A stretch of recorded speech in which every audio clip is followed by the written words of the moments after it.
యోబు గ్రంథము 38వ అధ్యాయం. యోబు గ్రంథము 38వ అధ్యాయం సుమారు మొదటి 11వ వచనం వరకు మనం చదువుకుందాం. మొదటి నుంచి 11వ వచనం వరకు. అప్పుడు యెహోవా సుడిగాల నుండి యోబునకు ఇలాగు ప్రత్యుత్తరం ఇచ్చెను, జ్ఞానము లేని మాటలు చెప్పి ఆలోచన చెరుపుచున్న వీడెవడు? పౌరుషము తెచ్చుకొని నీ నడుము బిగించుకొనుము, నేను నీకు ప్రశ్న వేయదును, నీవు దానిని నాకు తెలియచెప్పుము. నేను భూమికి పునాదులు వేసినప్పుడు నువ్వెక్కడ ఉంటివి? నీకు వివేకము కలిగి ఉన్న ఎడల చెప్పుము, నీకు తెలిసిన ఎడల దానికి పరిణామము నియమించిన వాడెవడో చెప్పుము, దాని మీద పరిమాణపు కొల వేసిన వాడెవడో చెప్పుము, దాని స్తంభముల పాదులు దేనితో కట్టబడినవో చెప్పుము. ఉదయ నక్షత్రములు ఏకముగా కూడి పాడినప్పుడు దేవదూతలందరూ ఆనందించి జయధ్వనులు చేసినప్పుడు దాని మూలరాతిని వేసిన వాడెవడు? సముద్రము దాని గర్భము నుండి పొర్లు రాగా తలుపుల చేత దానిని మూసిన వాడెవడు? నేను మేఘమును దానికి వస్త్రముగాను గాఢాంధకారము దానికి పొత్తుగుడ్డగాను వేసినప్పుడు నీవు ఉంటివా? దానికి సరిహద్దు నియమించి దానికి అడ్డగడియలను తలుపులను పెట్టించినప్పుడు నీవు ఇంతవరకే గాని మరి దగ్గరకు రాకూడదనియు, ఇక్కడనే నీ తరంగముల పొంగు అనుపబడిననియు నేను చెప్పినప్పుడు నీ ఉంటివా? ఆగుదాం. యోబు గ్రంథం ఒక పట్టాన సరిగ్గా మనకు అర్థం కాదు. యోబు గ్రంథంలో కొన్ని అధ్యాయాలు ప్రశ్నల పరంపరతో కొనసాగుతాయి. యోబు గ్రంథాన్ని చదువుతున్నప్పుడు ఆ కాలంలో జరుగుతున్న కొన్ని పరిస్థితులు మనం పరిగణనలోకి తీసుకుంటే కానీ కొన్ని సంగతులు మనకు మెంగుడు పడు. ఎవరో ఇక్కడ సిగరెట్ కాల్స్తున్నారు అనుకుంటా. ఈ బ్యాగ్ దోమల పొగ, సిగరెట్ పొగలో. సరే, సారీ, క్షమించండి. డైరెక్ట్ నాకు స్మోక్ అదే వస్తుంది. ఈ చదువుతున్న ఈ వాక్య భాగాన్ని మనం చదువుతున్నప్పుడు కొన్ని విచిత్రమైన ప్రశ్నలు దేవుడు యోబుకు సంధిస్తున్నాడు. భూమి ఎలా పుట్టిందో నీకు తెలుసా? నక్షత్రాలు ఎలా పుట్టాయో నీకు తెలుసా? సముద్రం పుట్టినప్పుడు దాని తరంగాలు ఎంతవరకే కానీ దానికి ముందుకు రాకూడదని దానికి సరిహద్దులు ఎప్పుడు నియమించానో యోబు నీకు తెలుసా? నేను అడుగుతున్నాను, ఈ ప్రశ్నలు యోబు మీద సంధిస్తున్నప్పుడు ఏంటి ఈ జీకే క్వశ్చన్లు ఏంటి? ఈ డిస్కషన్ ఏంటి? యోబుతో సర్వోన్నతుడైన దేవుడు ఈ డిబేట్ వారేంటి? ఇదంతా ఏంటో మనకు తెలియాలి అంటే మీరు గమనించండి, ఈ 38 అధ్యాయాల వెనకాల జరిగిన చరిత్ర మనకు తెలియాలి. ఈ 38 అధ్యాయాల వెనకాల ముందు ఏం జరిగిందో తెలిస్తే కానీ కొన్ని సందర్భాలు మనకి మింగుడు పడవు. ఏముంది ఇందులో? ఒక విచిత్రమైన సంభాషణ ఉంది. ఆ రాయబడిన సంగతులు మనం అర్థం చేసుకునే ప్రయత్నం చేయడానికంటే 38 అధ్యాయులు ఈ ప్రశ్నల పరంపర ఏంటో మనకు తెలియాలి అంటే ఒక్కసారి యోబు గ్రంథం 37 అధ్యాయాలు ఏం జరిగిందో కాస్తంత టూకీగా మనకు తెలియాలి. 37 అధ్యాయాల గురించి ఆలోచించడానికి రాత్రి సమయం మనకు సరిపోదు. కానీ అసలు 37 అధ్యాయాలు ముందు ఏం జరిగిందో మనకు తెలిస్తేనే 38 అధ్యాయంలో ఏం జరిగిందో మనకు తెలుస్తుంది. ఏం జరుగుతుంది? ఒకసారి మొదటి అధ్యాయానికి రండి. మొదటి అధ్యాయం యోబు గ్రంథం త్వరగా ముగించుకునే ప్రయత్నం మనం చేద్దాం. యోబు గ్రంథము మొదటి అధ్యాయం, యోబు గ్రంథం మొదటి అధ్యాయం మొదటి వచనం నుండి. ఊజు దేశమునందు యోబు అనే ఒక మనుష్యుడుండెను. అతడు యథార్థవర్తనుడును న్యాయవర్తనుడై దేవుని యందలి భయభక్తులు కలిగి వాడు చెడుతనమును విసర్జించిన వాడు అతనికి 7 కుమారులను 3 కుమార్తెలను కలిగిరి. అతనికి 7,000 గొర్రెలను 3,000 ఒంటెలను 500 జతల ఎడ్లను 500 జతల ఎడ్లను 500 ఆడగాడుదలు కలిగి బహుమంది పనివారును అతనికి ఆస్తిగా ఉండెను గనక తూర్పు దిక్కు జనులందరిలో అతడే గొప్పవాడిగా కనబడ. బాగా వినండి, యోబు గారి గురించి మాట్లాడుతున్నప్పుడు తూర్పు దేశాల్లో యోబు గారిని మించిన ధనవంతుడు లేడంట. ఎక్కడ తూర్పు మనం చాలాసార్లు విన్నాం, మన వర్తమానాలు ఫాలో అవుతున్న వాళ్ళకి అర్థమవుద్ది. ఎక్కడ తూర్పు అంటే మధ్యధరా సముద్రం మొదలుకొని మన ఏదైతే బంగాళాఖాతం ఉందో ఈ మధ్యధరా సముద్రం నుంచి బంగాళాఖాతం వైపు ఉన్న ఈ తూర్పు భాగాన్ని తూర్పు దేశాలు అంటారు. ఈ తూర్పు దేశాల్లో ఉన్న అంటే ఈ పదుల దేశాల్లో ఏ దేశాలు ఉన్నాయో ఈ తూర్పు దేశాల్లో ఎంతమంది డబ్బున్నా, ఎంతమంది సామంతులున్నా, ఎంతమంది ధనికులున్నా ఈ యోబు గారిని దాటిపోయేవారు లేరంట. ఇంకా మీకు బాగా యోబు కెపాసిటీ ఏంటో మీకు తెలియాలి అంటే ఒక ఉదాహరణ చెప్తాను, జాగ్రత్తగా వినండి. నేను చాలా దిక్కుని చెప్పిన ఉదాహరణ మీకు చెప్తాను, ఒకసారి మీరు అబ్జర్వ్ చేయండి. ప్రపంచంలో ఎవడో చేయలేని పెళ్ళి భారతదేశంలో చేశారు, రిలయన్స్. ఆ రిలయన్స్ వాళ్ళు చేసిన పెళ్ళి, ఆ పెళ్ళికైన ఖర్చు 6,000 కోట్లు. 6,000 కోట్లు. ఆ 6,000 కోట్ల చేసిన ఆ కోట్ల రూపాయలతో చేసిన పెళ్ళి, ఆ పెళ్ళికి సెలబ్రిటీలు, ఆ సెలబ్రిటీలో యాక్టర్లు, ఇంటర్నేషనల్ ఫిగర్లు, ఎవరైతే పొలిటీషియన్స్ వాళ్ళు వీళ్ళు మొత్తం అందరూ ఆ ఏదైతే ఉందో ఆ సెలబ్రేషన్ చేసుకుంటున్నా లేదా వివాహం చేసుకుంటున్నా ఆ రిలయన్స్ వాళ్ళు పెళ్ళికి వచ్చారు. ఆ పెళ్ళికి వచ్చిన వారికి ఆ ఇచ్చిన గిఫ్ట్ ఇచ్చారు. సెలబ్రేషన్లో లేదు, క్షమించండి, సెలబ్రిటీస్ ఎవరైతే ఉన్నారో వాళ్ళకి ప్రత్యేకమైన గిఫ్ట్లు ఇచ్చారు. అందులో ఆ గిఫ్ట్ ఖరీదు వాచ్. ఆ వాచ్ ఖరీదు 2 కోట్లు. మనం వెళ్తే బాగుంది అనిపిస్తుంది పెళ్ళికి. ఆ పెళ్ళికి వచ్చిన వారికి ఇచ్చిన గిఫ్ట్ వాచ్ అయితే ఆ వాచ్ ఖరీదు 2 కోట్లు. ఆ 2 కోట్ల రూపాయల వాచ్ ఆ సెలబ్రిటీస్కి ఇస్తే ఇంకా ఆ పెళ్ళిలో అయిన ఖర్చు అంత కాదు 6,000 కోట్లు. ఆ నైట్ సింగింగ్ చేయడానికి వాళ్ళకు కొంచెం ఏదో టైం పాస్ చేయడానికి ఒక ఇంటర్నేషనల్ సింగర్ని తీసుకొచ్చారు లేడీ. ఆమె రాత్రి పాటలు పాడడానికి ఆవిడకి ఇచ్చిన కాస్ట్ 30 కోట్లు. నేను కాంపిటేటివ్ ఫీల్డ్లో ఉన్నప్పుడు, నేను చదువుకుంటున్నప్పుడు వాళ్ళకి నెలసరి మెయింటెనెన్స్ అంటే వాళ్ళ ఫ్యామిలీలో వాళ్ళకి అయ్యే నెలసరి ఖర్చు, నేను చదువుకున్న టైంలో ఇప్పుడు ఎంతో నాకు తెలియదు, 2 కోట్లు నెలకయ్యే ఖర్చు కేవలం ఇంట్లో మెయింటెనెన్స్. వాళ్ళ కరెంటు బిల్లే ల్యాక్స్ ఆఫ్ మనీ, అంటే వాళ్ళ కరెంటు బిల్లు లక్షల్లో ఉంటుంది. వాళ్ళ ఇంటి మెయింటెనెన్స్ అంతా కలిపితే 2 కోట్లు. నేను అడుగుతున్నాను, ఇంత డబ్బు 6,000 కోట్లు మెయింటెనెన్స్, 2 కోట్లు వాళ్ళు ఇచ్చిన గిఫ్ట్ 2 కోట్లు, వాళ్ళు వేసిన ఏదైతే ఆహ్వాన పత్రిక ఉందో ఆ పెళ్ళి కార్డు అది బంగారు రేకుతో పొదిగించి మరీ ఇచ్చారు. ఇలాంటి రిలయన్స్ అంబానీ మనం బాగా వినండి, భారతదేశంలో బాగా డబ్బు అన్నవాడు. ఇది మీ పాయింట్ మీకు అర్థమైతే, ఇలాంటి రిలయన్స్ అంబానీలు 100 మందిని కలిపితే ఒక యోబు అవుతాడని గుర్తుపెట్టుకోండి. అంత తొలతూగిన వాడు యోబు. ఆయనకు ఒంటెలున్నాయి, ఆయనకి ఆడగాడిదలు ఉన్నాయి, మగగాడిదలు ఉన్నాయి. ఆ రోజులు ఎంత పశు సంపద కలిగి ఉన్నాడంటే కొన్ని వేల జీవరాశులను కలిగి ఉన్నాడట. అనేక మంది పనులు ఉన్నారట. ఆయన దగ్గర పని చేస్తున్న వాళ్ళు కుటుంబాలుగా పోషణ పొందుతున్నారంట. ఒక్క గ్రాఫ్లో చెప్పాలి అంటే తూర్పు దేశాల్లో యోబును దాటిపోయిన వాడు ఎవడో లేడట. అంత డబ్బున్న యోబు ఎవరైతే ఉన్నారో అంత డబ్బున్న యోబు గారు తూర్పు దేశాల్లో ఆయనకు అంత పేదోడు ఎవడు లేకుండా మారిపోయాడు. ఆయన జీవితం పచ్చని ఏదైనా తోటలా ఉండేదట. ఆయన జీవితం ఒకేసారి ఎలా మారిపోయిందంటే అరణ్యంగా మారిపోయిందంట. ఏమైంది ఆయన జీవితం అంత అరణ్యంగా మారిపోవడానికి కారణం? ఆ కిందకు వచ్చేసరికి మనకు అర్థమవుద్ది. 7వ వచనంలో యెహోవా మాట్లాడుతున్నాడు. 6వ వచనంలో దేవదూతలందరూ యెహోవా సన్నిధి నిలుచుటకి వచ్చిన దినం ఒకటి తటస్థించెను. ఆ దినమున అపవాది అగువాడు వారితో కలిసి వచ్చిన, జాగ్రత్తగా వినండి, అంటే పరలోకం యొక్క అధికారంలో కొన్ని మీటింగ్స్ జరుగుతాయంటే ఎప్పటికీ కొన్ని మీటింగ్స్ జరుగుతాయి.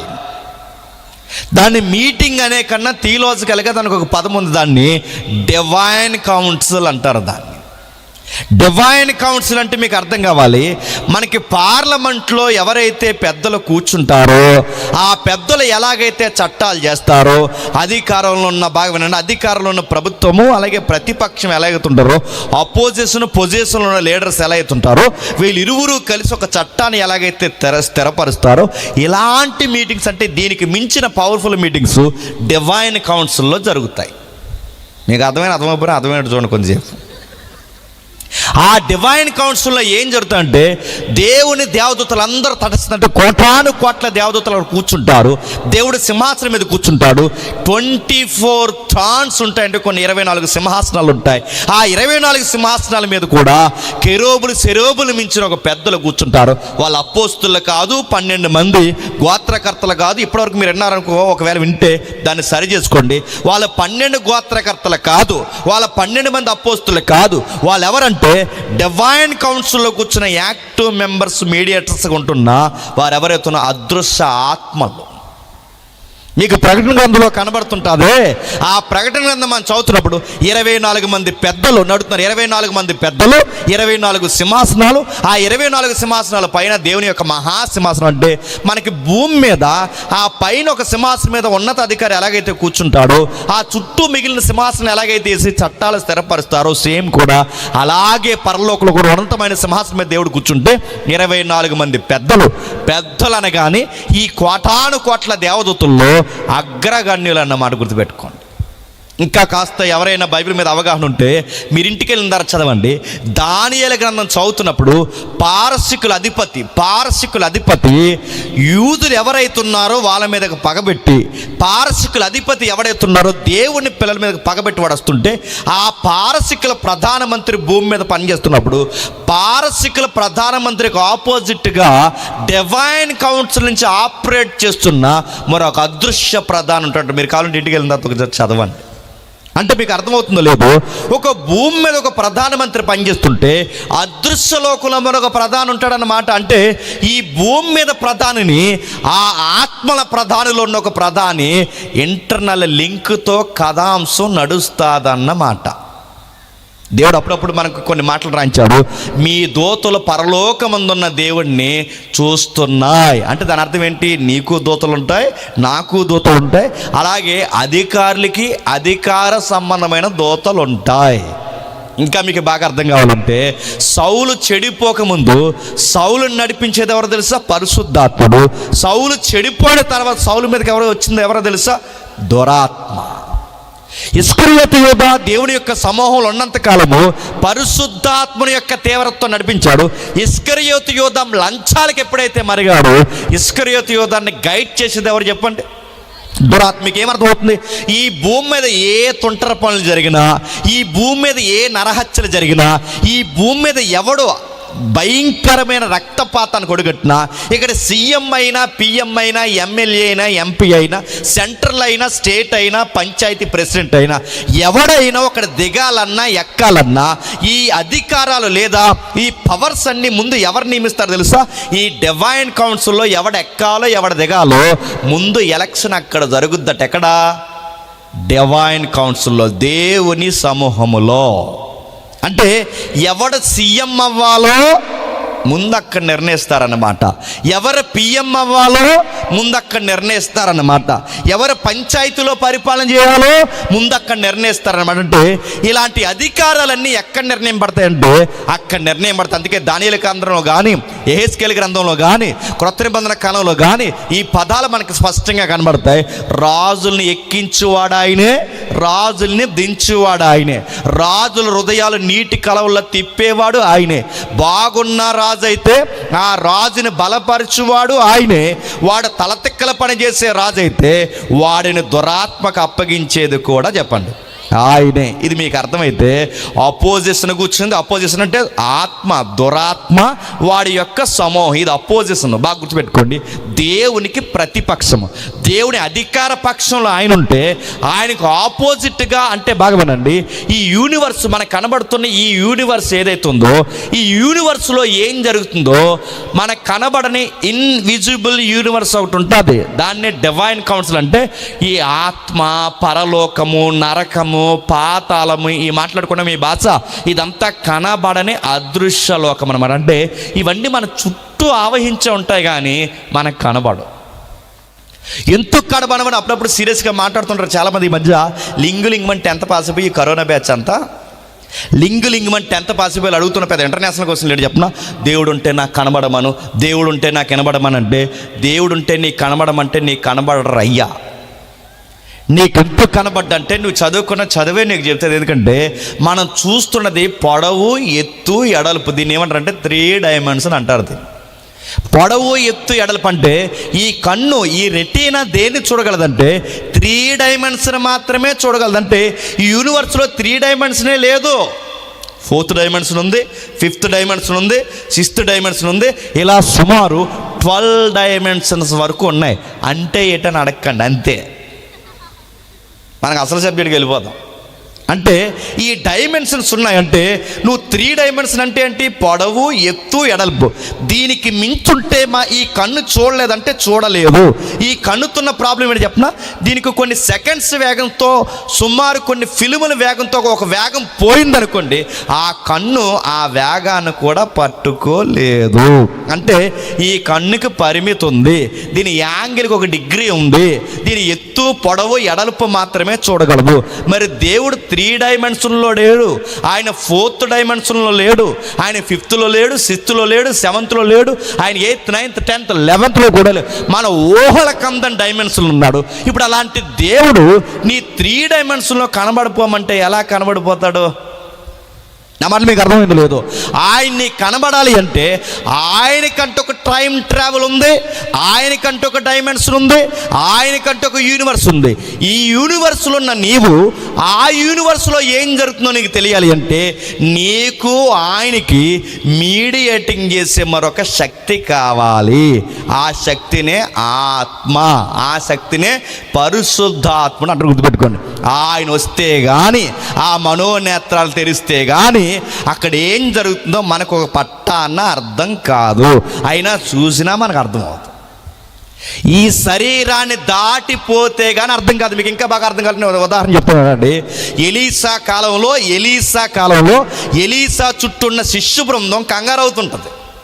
ఎలీసా చుట్టూన్న శిష్యు బృందం ఎప్పుడైతే కంగారు అవుతుందో ఆ శిష్యులు, అయ్యా రాజులు మనుషులను పంపిస్తున్నారయ్యా, నిన్ను ఇబ్బంది పెట్టేలా ఉన్నారు, నిన్ను తీసేసేలా ఉన్నారు. ఎందుకంటే నువ్వు వ్యతిరేకమైన ప్రసంగాలు ప్రభుత్వానికి వ్యతిరేకంగా చెబుతున్నావు కనుక నిన్ను తీసేయాలని కంకణం కట్టుకున్నారయ్యా. అంటే నువ్వు ఈ సైన్యానికి భయపడతావు కానీ శిష్య, వీళ్ళందరినీ ఆవహించి ఒక సైన్యం ఉంది చూస్తావంటే దేవుడిని బతిమలాడితే ఆ చూసిన వెంటనే ఇలా ఆకాశం నుంచి ఆవహించి అగ్నిరంధ్రాలు ఒకేసారి ఇలా చుట్టూ ఆవహించినట్టు కనబడి. ఇప్పుడు బాగా వినండి, కనబడని ఒక యూనివర్స్ మన చుట్టూ నడుస్తున్నట్టే బైబుల్ రికార్డ్స్ మనకి చెబుతున్నాయి.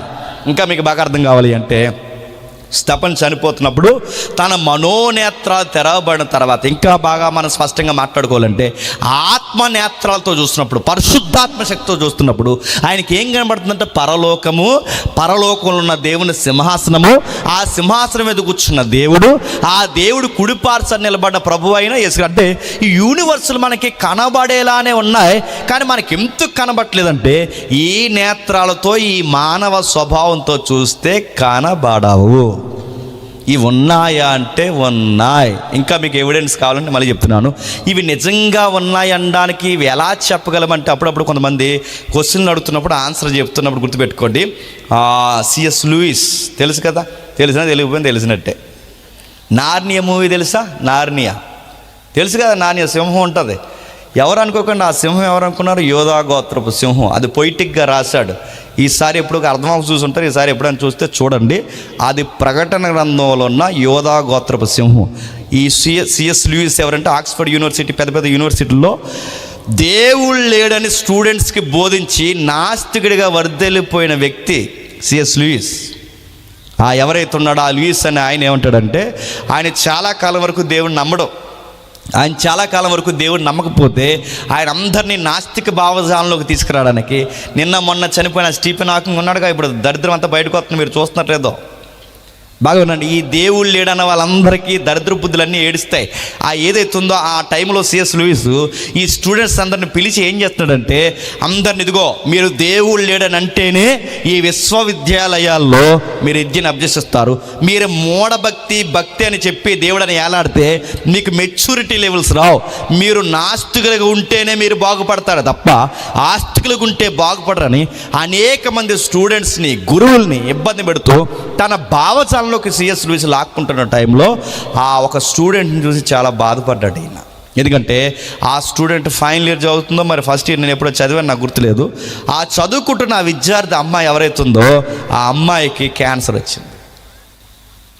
ఈ సోషల్ రిఫార్మర్స్గా ఫీల్ అవుతున్న ఈ నాస్తికులు కొంతమంది ఎవరైతే ఉన్నారో ఆ అమ్మాయితో మాట్లాడి సిఎస్ లూయిస్ మోటివేషన్ చేస్తున్నాడు. ఏమన్నాడంటే, మీకు మాట చెప్తాను, మీరు విద్యార్థిగా ఉన్నా కానీ మిమ్మల్ని నేను గౌరవిస్తున్నాను, మీరు ఎందుకు అందరు స్టూడెంట్స్తో మీరు యాక్టివ్గా ఉండలేకపోతారంటే, నాకు పలానా డిసీజ్ ఉంది, నేను ఎక్కువ రోజులు బతకను, ఈ చదువు ఎందుకు చదువుతాను నాకు తెలియదు, ఇది ఎందుకు జీవిస్తున్నాను నాకు తెలియదు, నా డిసీజ్ నన్ను ఎప్పటికైనా మింగేస్తుంది, నేను ఒకరోజు చచ్చిపోతాను అనగానే ఆ అమ్మాయిని ఎట్లా అయినా సరే జీవితం మీద ఆశ కలిగేలా మోటివేషన్ చేయాలని ఉదార స్వభావం కలిగిన సిఎస్ లూయిస్ ఏం చేశాడంటే, నువ్వేం కంగారు పడుకు, నువ్వు లైఫ్ లేదని ఎందుకు అనుకుంటున్నావు, ఎప్పటికైనా నువ్వైనా చనిపోవాలి, నేనైనా చనిపోవాలి, ఎవరైనా చనిపోవాలి, ఈ చనిపోయే లోపు ఎప్పుడో చనిపోతాను, ఇప్పుడే బెంగెట్టుకోవడం దేనికి, ఉన్న జీవితాన్ని ఆనందంగా గడిపి ఉన్న జీవితాన్ని అందంగా కట్టుకోవడంలోనే జీవితం ఉంది. అంటే ఏం అందం ఉంది సార్, నన్ను ఎవరైనా పెళ్లి చేసుకుంటారా, నాతో ఎవరైనా ట్రావెల్ చేస్తారా, నాతో ఎవరైనా ఉంటారంటే వెంటనే తడుముకోకుండా ఒక మాట అన్నాడు,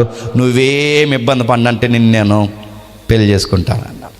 మీరు గురువులు, మీరు నన్ను పెళ్లి చేసుకోవడం ఏంటి, మీరు ఉన్నతమైన వారు, మీరు నన్ను పెళ్లి చేసుకోవడం ఏంటంటే, అప్పుడు ఆయన అన్నాడు, నేను సింపతితో చెప్పట్లేదు, నేను ఏదో లైఫ్లో నీకు ఒక లైఫ్లో నీకంటూ ఒక ప్లేస్ ఇవ్వాలని అనుకోవట్లేదు, ఇలాంటి విషయాల కొరకు నేను పెళ్లి చేసుకోవాలని అనుకోవట్లేదు, నేను నిజంగా నేను ఇష్టపడుతున్నాను, నీ మనసు నాకు నచ్చింది, నేను పెళ్లి చేసుకుంటాను అనగానే వెంటనే ఆవిడ నమ్మలేకపోయింది, నాకు టైం కావాలంది, టైం తీసుకుంది, మళ్ళీ వచ్చింది, ఇదంతా నిజమే అని అడిగితే ఆయన చెప్పాడు, ఇది నిజమే, నేను పెళ్లి చేసుకుంటాను, మన ఇద్దరం కలిసి హ్యాపీగా బతికేద్దాం అన్నాడు. అన్నట్టుగానే టకటక పెళ్ళి అయిపోయింది, తను అనుకున్న పెళ్లి జరిగింది, చక్కగా జీవితం చక్కగా నడుస్తుంది, ఆయన జీవితం బాగుంది, ఇద్దరి మధ్య ప్రేమ పెరిగింది, ఇద్దరు దగ్గర అయ్యారు, ఆ ప్రేమలో ఇంకా వాళ్ళకి ఎక్కువ కాలం బతకాలనిపించింది. కానీ బాధాకరం విషయం ఏంటంటే, అమ్మాయి ఒకరోజు చచ్చిపోయింది. అమ్మాయి ఎప్పుడైతే చనిపోయినప్పుడు తనకు అర్థం కావట్లేదు, తన ఇల్లంతా తన జ్ఞాపకాలు నిండిపోయి, ఎప్పుడైనా మీరు చూడండి, కొన్నిసార్లు మన ఇంట్లో ఎవరైనా చనిపోతే 3 రోజుల తర్వాత 4 రోజుల తర్వాత చుట్టాలు ఎందుకు వేరే ఇంటికి మనల్ని తీసుకెళ్తారు చెప్పనా, ఆ ఇల్లు చనిపోయిన ఇల్లు ఎవరైతే ఉన్నారో వాళ్ళ జ్ఞాపకాలు మన ఇంట్లో మనల్ని తినేస్తే అందుకే బయటికి తీసుకెళ్తారు. ఎందుకు బయటికి తీసుకెళ్తారంటే, నాకు తెలిసిన విధి విధానాలను బట్టి చెప్తున్నాను, వాళ్ళు ఎక్కడ కూర్చుంటారో, ఎలా మాట్లాడతారో, ఎక్కడ బట్టలు వేసుకునేది, ఇవన్నీ మన మెదడులో తినేస్తాయి కనుక ఆ ఇంటిని కొంతసేపు చూడొద్దంటారు. సిఎస్ లూయిస్ కూడా అమ్మాయి చనిపోయిన తర్వాత తనతో గడిపిన ఆనందకరమైన కార్యాలు ఇవన్నీ తనకు గుర్తొస్తున్నాయి. ఆ ఇంట్లో కూర్చున్నప్పుడు చాలా బాధపడుతూ ఒక మాట అన్నాడు, ఇలా కూర్చుని తనకు సమాధి కార్యక్రమం చేశాడు, ఇంటికి వచ్చాడు, కూర్చున్నాడు, బాధపడుతూ ఇలా ఆకాశం వైపు చూసి, ఇది నీకు తగునా అన్నాడు. ఇలా ఆకాశం వైపు చూస్తూ మరలా అన్నాడు, ఇది నీకు తగునా, దేవుడివై ఉండి జాలి కనికరం లేకుండా నువ్వు మనుషుల మధ్య ప్రేమను విడదీయడానికి చావైనది ఒకటి పెట్టి నేను ప్రేమించిన నా భార్యని అనతి కాలంలో నువ్వు తీసుకెళ్ళిపోయావు, ఇది నీకు న్యాయమని దేవుడిని తిట్టుకుంటున్నాడు కుర్చీలో కూర్చి. వెంటనే తుల్లిపడి తాను ప్రశ్నించుకున్నాడు, బాధల్లో ఉన్న నేను, నా భార్య నా కళ్ళ ముందు లేదని నేను ఎవరిని తిట్టుకుంటున్నానో ఒక్కసారి ప్రశ్నించుకున్నాడు. దేవుడు లేడన్న నేను దేవుణ్ణి ఎలా తిట్టుకుంటున్నానని తనకు తాను ఆలోచన వచ్చింది. మళ్ళీ కొంతసేపు మర్చిపోయాడు, మళ్ళీ మాట్లాడుకున్నాడు, మళ్ళీ దేవుని తిడుతున్నాడు, ఇది నీకు తగునా అని అడిగాడు. ఆ తగునాని బాధ వచ్చినప్పుడు మళ్ళీ ప్రశ్నించుకున్నాడు, నన్ను దేవుడు లేడన్నప్పుడు, నాకు బాధ వచ్చినప్పుడల్లా నేను ఎవరిని తిట్టుకుంటున్నాను అన్నప్పుడు అసలు ఏంటి దేవుడి గోల ఏంటి, వద్దన్న నా మనసులోకి ఈ యొక్క ప్రశ్న ఎలా వస్తుందని ఒకసారి పరిశీలించాడు, బైబిల్ స్టడీ చేశాడు, జోగ్రఫికల్గా హిస్టారికల్గా ఏదైతే ఉందో తనకు కావాల్సిన లాజికల్ సబ్జెక్ట్లో ప్రతి విషయంలో ఈ బైబిల్ స్టడీ చేసిన తనకు అర్థమైంది ఏంటంటే, నిజంగానే దేవుడు ఉన్నాడని తేలిపోయింది. ఎప్పుడైతే ఆయనకి దేవుడు ఉన్నాడని తేలిందో, ఆ తేలిన తర్వాత తన లాజిక్లో నుంచి తన యొక్క విచిత్రమైన సబ్జెక్ట్లోంచి కొన్ని క్వశ్చన్స్ రేజ్ చేశాడు. ఆ క్వశ్చన్లు ఏంటంటే, దేవుడు ఉన్నాడా అని ఎవడన్నా అడుగుతున్నాడు, దానికి ఆన్సర్ చెప్పాడు. ఏమన్నాడంటే, నాకు ఆకలేస్తుందంటే ఎక్కడో ఆహారం ఉందని అర్థం. ఆయన వేసిన ప్రశ్నలు. నాకు ఆకలి వేస్తుందంటే యూనివర్స్లో ఆహారం ఉందని అర్థం. అలాగే నాకు దాహం వేస్తుందంటే ఈ యూనివర్స్లో నీళ్ళు ఉన్నాయని అర్థం. నాకు దేవుడు ఉన్నాడా అని ప్రశ్న వస్తుందంటే ఈ విశ్వం ఆవల దేవుడు ఉన్నాడని అర్థం అన్నాడు. గుర్తుపెట్టుకోండి. సిఎస్ లూయిస్ ఎప్పుడైతే దాన్ని ప్రూవ్ చేశాడో ఈ దేవుడు అనేవాడు ఉన్నాడంటే ఉన్నాడు. ఆ దేవుని గుర్చిన తెలియజేసే గ్రంథం ఏదన్నా ఉంది అంటే ఒకే ఒక్క గ్రంథం, వాస్తవికమైన గ్రంథం, దాని పేరు బైబిల్. ఆ గ్రంథంలో రాస్తున్న సంగతులు ఆ పరలోకంలో ఔన్నత్యంలో ఆ సింహాసనం మీద దేవుడు కూర్చుని ఉన్నాడట. అక్కడ రాస్తున్నాడు చూడండి, దేవదూతలందరూ యెహోవా సన్నిధి నిలుచుటకు వచ్చిన ఒక దినం ఒకటి తటస్థించను. ఆ దినమున అపవాది యగువాడు వారితో కలిసి వచ్చను. యెహోవా నీవు ఎక్కడి నుండి వచ్చితివని నీవు ఎక్కడి నుండి వచ్చితివని అడుగగా వారిని అడగగా అపవాది భూమి మీద ఇటు అటు తిరుగులాడచ్చు, అందులో సంచరించుచు వచ్చితినని యెహోవాకు ప్రత్యుత్తరం ఇచ్చిన. జాగ్రత్తగా వినండి. ఈ భూమి మీద అపవాదిగాడు అపోజ్ చేసిన పని ఏంటట చెప్పండి, గడి చెప్పండి. అటు ఇటు తిరిగి. ఇప్పుడు చెప్పండి, అటు ఇటు ఈదుల్లో ఊర్లో తిరిగే బ్యాచ్ ఎవడు బ్యాచ్ చెప్పండి. మీకు అర్థమైపోయి ముఖ్యాంశాలు మరోసారి. పని లేకుండా, బాధ్యత లేకుండా, అమ్మ భయం కానీ, నాన్న భయం కానీ, పెద్దల భయం కానీ, నాయకుల భయం కానీ, దైవజనుల భయం కానీ, సహవాసం భయం కానీ, ఏ భయం లేకుండా ఊరి మీద ఆంబోతుల్లో తిరిగి బ్యాచ్ అందరినీ నడిపిస్తున్నది ఎవడు? అపవాది మోక. అందుకే మీరు చూడండి, సరదా పనులు కొంపల ముంచే పనులు చేస్తాయి. సరదా పనులు ప్రాణాలు తీసుకునే పని చేస్తున్నాయి. సరదా పనులు గంజాయి వైపుకు తిప్పుతున్నాయి. సరదా పనులు ఎదుట వ్యక్తుల్ని హామ్ చేసే పనులు చేస్తున్నాయి. సరదా పనులు ఊరికి చీడపేడ అవుతున్నాయి. ఎందుకు ఇలా తయారవుతున్నారంటే ఈ ఇటు అటు తిరుగుతున్నాడు. బైక్ తోలే విధానం కానీ, మాట్లాడే విధానం కానీ, వీళ్ళు అటు ఇటు ఎందుకు తిరుగుతారు? వీళ్ళ కాలు గాలిని పిల్లలాగంటే వీళ్ళందరికీ ఎవడ పట్టాడు చెప్పండి? ఆడి పట్టాడు. వాడు ఒక దిక్కున ఒక తినంగా ఒక దిక్కున వాడు ఉండడు. ఒక దినాన్ని ఒక ప్రాంతంలో ఉండడు. ఇక్కడుంటాడు, అక్కడ ఉంటాడు, అలా తిరుగుతాడు. వీడి బుద్ధి ఏంటంటే ఆ వీధిలో ఏం జరుగుతుంది, ఈ వీధిలో ఏం జరుగుతుంది, వీడి జనాల్ని అలా మోకలాగా వాడు తిప్పుతుంటాడు. వీడు కూడా భూమి మీద సంచరించి అటు ఇటు తిరిగి దేవుని యొక్క ఆ యొక్క కౌన్సిల్లోకి వచ్చాడు. కూర్చుంటే దేవుడు ఆయన అడిగాడంట, మన దేవుడు అలాంటి చెప్పిన కుదురగున్నవాడు గోకి మరీ చెప్తాడు, మా ఓడు భూమి మీద ఉన్నాడు చూసావా అని. మన దేవుడు అలాంటాడు. ఆ దేవుడు చెప్తున్నాడు ఏమని అడుగుతాడు చూడండి, మాట్లాడుతున్నాడు. నీవు ఎక్కడి నుండి వచ్చి వారిని అడుగుగా అపవాది భూమి మీద అటు ఇటు తిరుగులాడచ్చు, అందులో సంచరించుతూ వచ్చేదనని యెహోవాకు ప్రత్యుత్తరం. క్వశ్చన్ అడుగుతున్న ఆన్సర్ చెప్పండి. ఎవడు ఎక్కడి నుంచి వచ్చాడు నీకు తెలియదా? మనం కూర్చోవడం తెలుసు, లేవడం తెలుసు, మన మాట నాలుకకు రాకముందు ఆయనకి తెలుసు, మన గర్భంలో పిండం కాకమునుపు ఆయనకి తెలుసు, మన జీవితం ఎక్కడుంటుందో ఆయనకి తెలుసు. నడుతున్నాడు, ఆయనకి అన్నీ తెలుసు. అన్నీ తెలిసి ఎందుకు అడుగుతున్నాడంటే మన దేవుడితో వచ్చిన గొడవ ఏంటంటే ఆయనకి తెలిసే అడుగుతాడు. ఆయనకి అన్నీ తెలుసు. ఆయనకి అన్నీ తెలిసి అందరూ ఎందుకు అడుగుతాడు? ఆయన యొక్క స్వభావం అది. ఆయన ఎందుకు అడుగుతాడంటే ఆయన తెలియక అడగట్లేదు, ఆయనకి తెలుసు. ఆ చెబుతున్నవాడు ఏం చెబుతున్నాడని అడుగుతాడు. ఇంకా మీకు బాగా అర్థం కావాలంటే ఆదాము పండు తెంచాడని తెలుసు, ఆదాము పొదల చాటున దాక్కున్నాడని తెలుసు, ఆదాము ఆ పొదల చాటున కచ్చడాలు కట్టుకున్నాడని తెలుసు. అయినా దేవుడు వచ్చి అడుగుతున్నాడు ఏమని? ఆదాము నువ్వెక్కడా? ఆయనకి తెలుసు. ఎందుకు అడుగుతున్నాడంటే ఆదామును అడక్క ముందే ఆదాము బయటకు వచ్చి తప్పయింది ప్రభువా అని చెప్పాలి. ఇంకా అడుగుతున్నాను చెప్పండి, యాకోబు పేరు యాకోబు అని తెలిసిన దేవుడు తిరగేసి అడుగుతాడు ఏమని? యాకోబు నీ పేరేంటి? ఇంకా బాగా వినండి, ఆయన జమన సమూహంలో నడిచి వెళ్ళిపోతున్నప్పుడు ఎవరో రక్తస్రావంతో 12 సంవత్సరాల నుంచి బాధపడుతున్న ఆమె వెనక నుంచి తాకితే ఆయన అన్నాడట, నన్ను తాకింది ఎవరు? అంటే ఆయనకి అన్నీ తెలుసు. ఆయన తెలిసే అడుగుతాడు. ఎందుకు అడుగుతాడంటే ఒప్పుకుంటామని, కప్పుకోకుండా ముందుకొచ్చి చెబుతామని.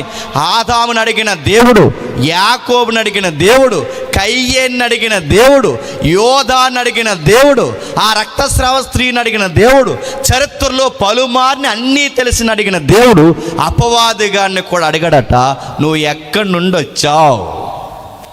దేవుడి దగ్గర దాయగలిగింది ఏమీ లేదని ఎరిగిన అపవాదిగాడు అన్నాడట, నేను భూమి మీద అటు ఇటు తిరుగులాడుతూ వచ్చానంటే దేవుడు అన్నాడట, అయితే భూమి మీద వచ్చా గనక నా సేవకుడైన యోబు సంగతి ఆలోచించితివా? ఇప్పుడు చెప్పండి, యోబు ఉన్నాడని అపవాదికి తెలుసు, యోబు ఉన్నాడని దేవుడికి తెలుసు. కానీ సాతానుగాడిని కోరి మరి ఆ సాతానుగాడికి యోబుని చూపిస్తున్నది ఎవరండి? దేవుడే చూపిస్తున్నాడు. గుర్తుపెట్టుకోండి. మన దేవుడు ఎలా అంటాడంటే ఆయనే పరీక్షలు పెడతాడు, ఆయనే పిలుస్తాడు, ఆయనే కొన్నిసార్లు జల్లెడ పట్టడానికి అపవాది కూడా అవసరమైతే అప్పగిస్తాడు. గుర్తుపెట్టుకోండి, మనకి ఏమేమి బలహీనతలు, ఇబ్బందులు ఉన్నాయో అవే మన కళ్ళ ముందుకు తెచ్చి పెట్టి జాగ్రత్త అంటాడు. గుర్తుపెట్టుకోండి. మీకు ఇంకా బాగా అర్థం కావాలి అంటే ఇస్కరియోతు యోధాకి డబ్బంటే పిచ్చి, కానీ సంచాడికి ఇచ్చాడు. గుర్తుపెట్టుకోండి.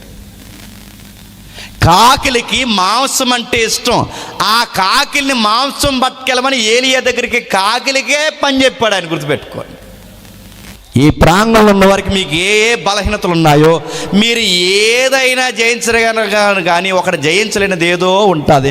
ఖచ్చితంగా మీకు అదే బాప్టిజం తర్వాత ఎదురవుతుంది. రాసి పెట్టుకోండి. మీరు బాగా వినండి, ఏదైతే మీరు ఎక్కిరిస్తారో ఒకరోజు అదే మీకు తారసపడుతుంది, ఏదైతే వద్దనుకుంటారో అదే మిమ్మల్ని టెంప్ట్ చేస్తుంది. ఎందుకు ఇలా జరుగుద్దంటే దేవుడు కొన్నిసార్లు నువ్వేంటో నిగ్గు తేల్చడానికి కొన్ని అనుమతిస్తాడు. ఇది మీకు అర్థమైతే అంటే యోబుని కావాలని దేవుడు సాతానికి అప్పగిస్తున్నాడంటే యోబులో దేవుడికి నచ్చనిది ఏమైనా ఉందా అని మీరు నన్ను అడిగితే 100కి 100% ఉంది. యోబైనా, యెషయా గారైనా, యెరెమీయా అయినా, నువ్వైనా, నేనైనా దేవుని దృష్టికి అందరము పాపులమే. దేవుని దృష్టికి మనందరం సమానులమే. మనమందరం ఒకే స్వభావం కలిగిన వారమే. దేవుని పిలుపుని బట్టి ప్రత్యేకతలు ఉన్నాయేమో కానీ, దేవుడిచ్చిన పాత్రను బట్టి ప్రత్యేకతలు ఉన్నాయేమో కానీ స్వభావం మాత్రం అందరిదే ఒక్కటే.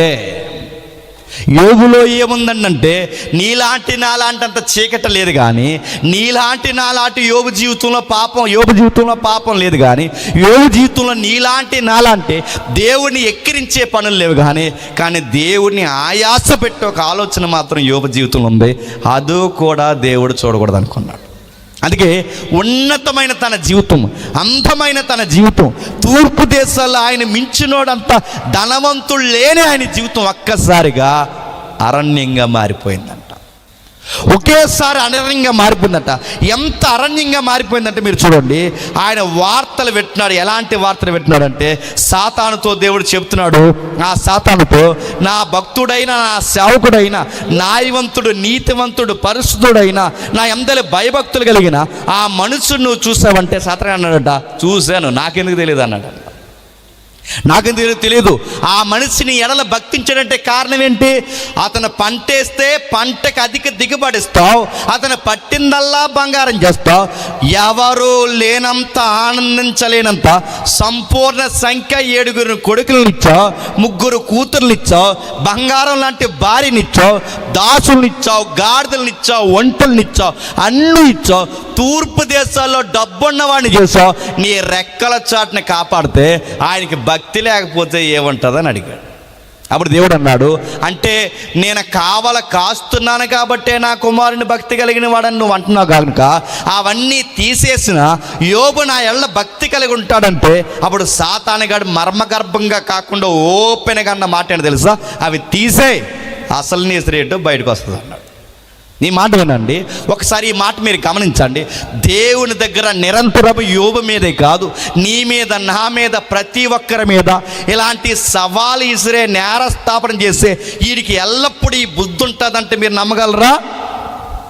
నేను అడుగుతున్నాను, మనం దేవునితో ఎప్పుడు అవినాభావ సంబంధం కలిగి ఎక్కువ ఉంటాం చెప్పినా, మనం అనుకున్నవన్నీ దేవుడు వెనువెంటే చేస్తే మనకి భక్తి పెరుగుద్ది. కానీ మన వెనువెంట జరుగుతున్న కార్యాలు ఆగిపోయి మన చుట్టూ ఉన్న వాళ్ళకి అందరికీ మంచి కార్యాలు జరుగుతున్నాయి అనుకోండి, మనకి మాత్రం విచారకరమైన కార్యాలు జరుగుతున్నాయి అనుకోండి, దేవుడితోనే గొడవాడే ప్రార్థన మనం చేస్తాం. చేయమా? కొన్నిసార్లు కొంతమంది ప్రార్థన చేస్తారు, మీరు చూసారు లేదో, ఆ ప్రార్థనలు ఎంత సెల్ఫ్ ఉంటుందో, ఆ ప్రార్థన ఎంత స్వార్థపూరితమైన ప్రార్థన అంటే వాళ్ళ ప్రార్థన ఎలా చేస్తారు, దేవా ఈదులు అందరూ బాగానే ఉన్నారు చెప్పండి మాకే అంటే ఆ ప్రార్థనకు అర్థం ఏంటి? మేము బాగలేదు చెప్పండి, ఇంకెవరో బాగోకూడదు, మేము బాగుంటే అందరూ బాగుండాలి, మేము బాగోకపోతే ఈ మన ప్రార్థన గుర్తుపెట్టుకోండి. ఈ మధ్యకాలంలో మీరు చూస్తున్నారు లేదో, దేవుడి మీద కోపగిస్తున్నారు, దేవుడి మీద గొడవ ఆడుతున్నారు, దేవుడితోనే ఎట్టకారాలు ఆడుతున్నారు, దేవుడినే మార్కెట్కి తీసిపోతున్నారు. ఆవిడెవరో సాక్ష్యం చెప్తుంది, మీరు చూసారా? నేను త్వరగా ముగిస్తాను. ఆవిడెవరో సాక్ష్యం చెప్తుంది, మీరు చూసారు లేదో, ఆ సాక్ష్యం ఇలా చెప్తుంది. ఇలా సాక్ష్యం అడుగుతున్నాను, అలాంటి వీడియోలు లైవ్లు ఇవ్వకపోతే బాగుండు, ఏవి అప్లోడ్ చేయాలో ఏవి అప్లోడ్ చేయకూడదో స్థానిక సంఘంలో జరుగుతున్న ప్రతి గొడవ నెట్లో పెట్టడం వలన అన్యులు నవ్వుతున్నారు. ఏది సాక్ష్యమో ఏది సాక్ష్యం కాదో, ఏది తన్మయత్వమో ఏది బైబిల్ తత్వమో తెలియక ఇలాంటి బైబిల్లో లోతైన లేని వాళ్ళందరూ ఈ సాక్ష్యాల పేరుతో పెడుతుంటే ఈ లైవ్ల్లో కట్ చేసి ఊరేగిస్తారు. ఒక ఆవిడ సాక్ష్యం చెప్తుంది, వయసు పెద్దదే, నాకు తెలుసు ఆవిడకి 50 ఏళ్ళు 40 ఏళ్ళు ఉన్నాయి. ఆవిడ సాక్ష్యం చెప్తే ఇలా సాక్ష్యం చెప్తుంది ఏమన్నదంటే, ఈరోజు మార్కెట్కి వెళ్ళాను, నాకు ఉల్లిపాయలు కానీ బెండకాయలు కానీ దొరకలేదు. ఎందుకు నాకు దొరకలేదంటే యేసు ప్రభు నా మీద కోపమించాడంతే. అదేంటి ఆయన ఎందుకు కోపం ఇచ్చాడంటే, ఆవిడ ప్రతిసారి మార్కెట్కి వెళ్ళినప్పుడల్లా మార్కెట్కి ఎవరిని తీసుకెళ్తుందంట కూడా యేసుప్రభుని తీసుకెళ్తుందట. ఈరోజు తీసుకెళ్ళడం మర్చిపోయిందంట. అందుకు యేసుప్రభు పరలోకం నుంచి అన్నాడట, నన్ను తీసుకెళ్ళకుండా నువ్వు వెళ్ళా కనుక నీకు వంకాయలు బెండకాయలు ఉల్లిపాయలు ఎలా దొరుకుతాయి నేను సోతా అన్నాడట. ఎవరు? అందుకనంటే ఇప్పుడు ఉల్లిపాయలు దొరకలేదట, బెండకాయలు దొరకలేదట. అందుకు సాక్ష్యం చెప్తుంది ఏమని, ఇవాళ ఒక ఉల్లిపాయ కానీ బెండకాయలు కానీ నాకు దొరకలేదు, ఎందుకంటే మన నజరేయుడు నేను యేసు నాకు దొరకకుండా చేశాడు అని ఇలా పైకి చూసి నెక్స్ట్ వీక్ నేను తీసుకెళ్తానులే అంటుంది. ఎవరిని? అలాగ అయిపోయాడు దేవుడు. చూసారా? ఉల్లిపాయల కోసం సాక్ష్యం, గ్యాస్ సిలిండర్ కోసం సాక్ష్యం, పిల్లుల కోసం సాక్ష్యం, సీపుర్ల కోసం సాక్ష్యం, ఎవరని ఏడని అడగండి. ఇవన్నీ సాక్ష్యాలు అడుగుతాను. ఈయన మరీ ఇంత దిగజారని అడుగుతాను. ఈ దేవుడు ఏమై ఉన్నాడు?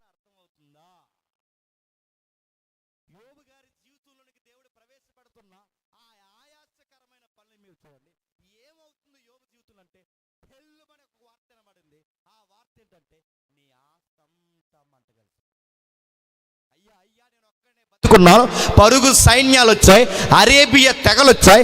ఆ తెగలు ఎవరైతున్నారో వాళ్ళు వచ్చి నీ మందల మీద దాడి చేశారు. జరిగింది. ఇది పుక్కిడి పురాణం కాదు, ఇది లిటరల్గా జరిగింది. అందుకే అరేబియా తెగలు ఈరోజు కొన్ని గల్ఫ్ ఏరియా, ఆ గల్ఫ్ ఏరియాలో ఉన్న తెగలు నీ మీద నీ మందల మీద దాడి చేశాయి. ఆ వార్త వింటుండగా మరొక వార్త వచ్చింది, దాసులందరూ చనిపోయారు. మరో వార్త వచ్చింది, పశువులన్నీ చనిపోయాయి. మరో వార్త వచ్చింది, నీ యొక్క ఫ్రెండ్ మీ యొక్క సహోదరుడు ఎవరైతున్నారో వాళ్ళ పెదనాన్నగారి ఇంటికి మీ పిల్లలందరూ లంచ్కి వెళ్ళారు. ఆ లంచ్లో కూర్చొని వాళ్ళ భోజనం చేస్తుండగా నీ 7 కొడుకులు 3 కూతుళ్ళు కూడా చచ్చిపోయారు. ఆస్తులు పోయాయి, పశువులు పోయాయి, దాసులు పోయారు. ఇప్పుడు బాధాకరమైన విషయం, వయసుకు వచ్చిన నీ కూతుర్లు కొడుకులు చచ్చిపోయారు.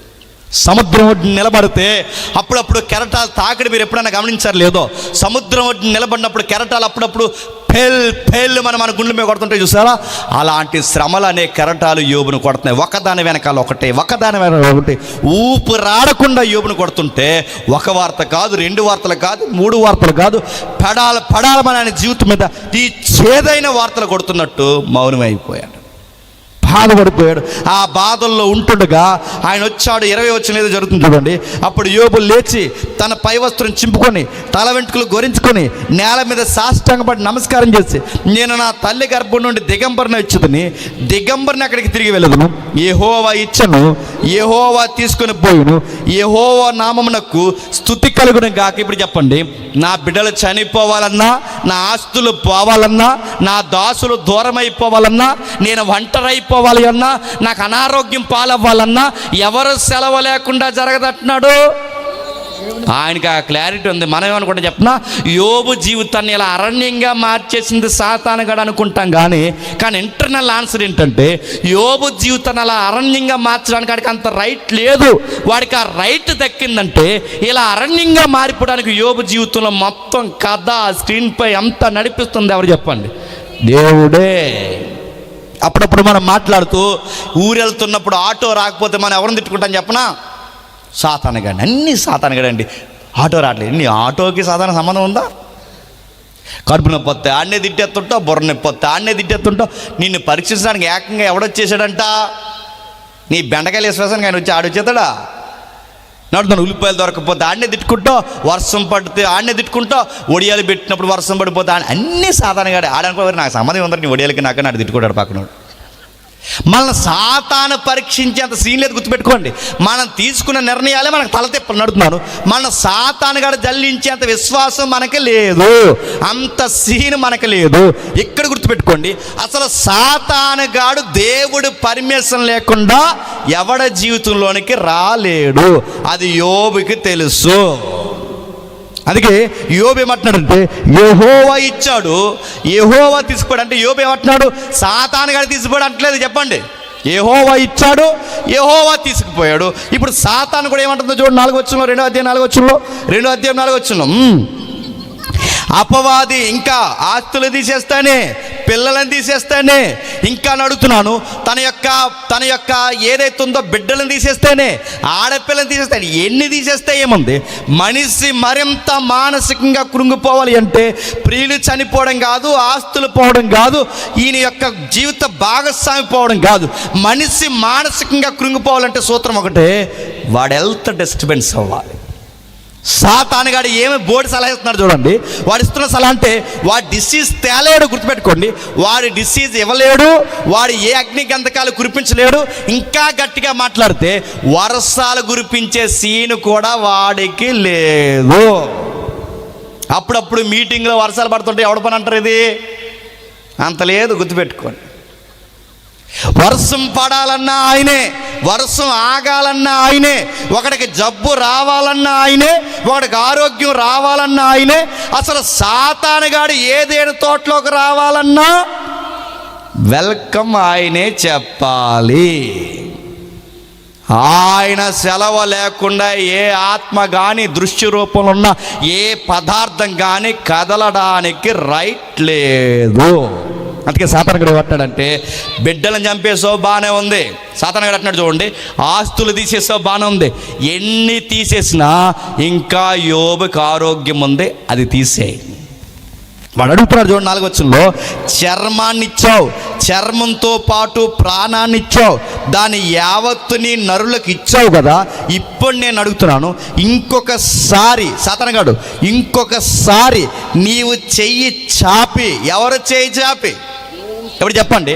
యోబు బిడ్డల మీదకి ఎవరు చేయొచ్చింది? సాతానుగాడు కాదు, గుర్తుపెట్టుకోండి. యోబు బిడ్డల మీదకి ఎవరు చేయొచ్చింది? దేవుడిది.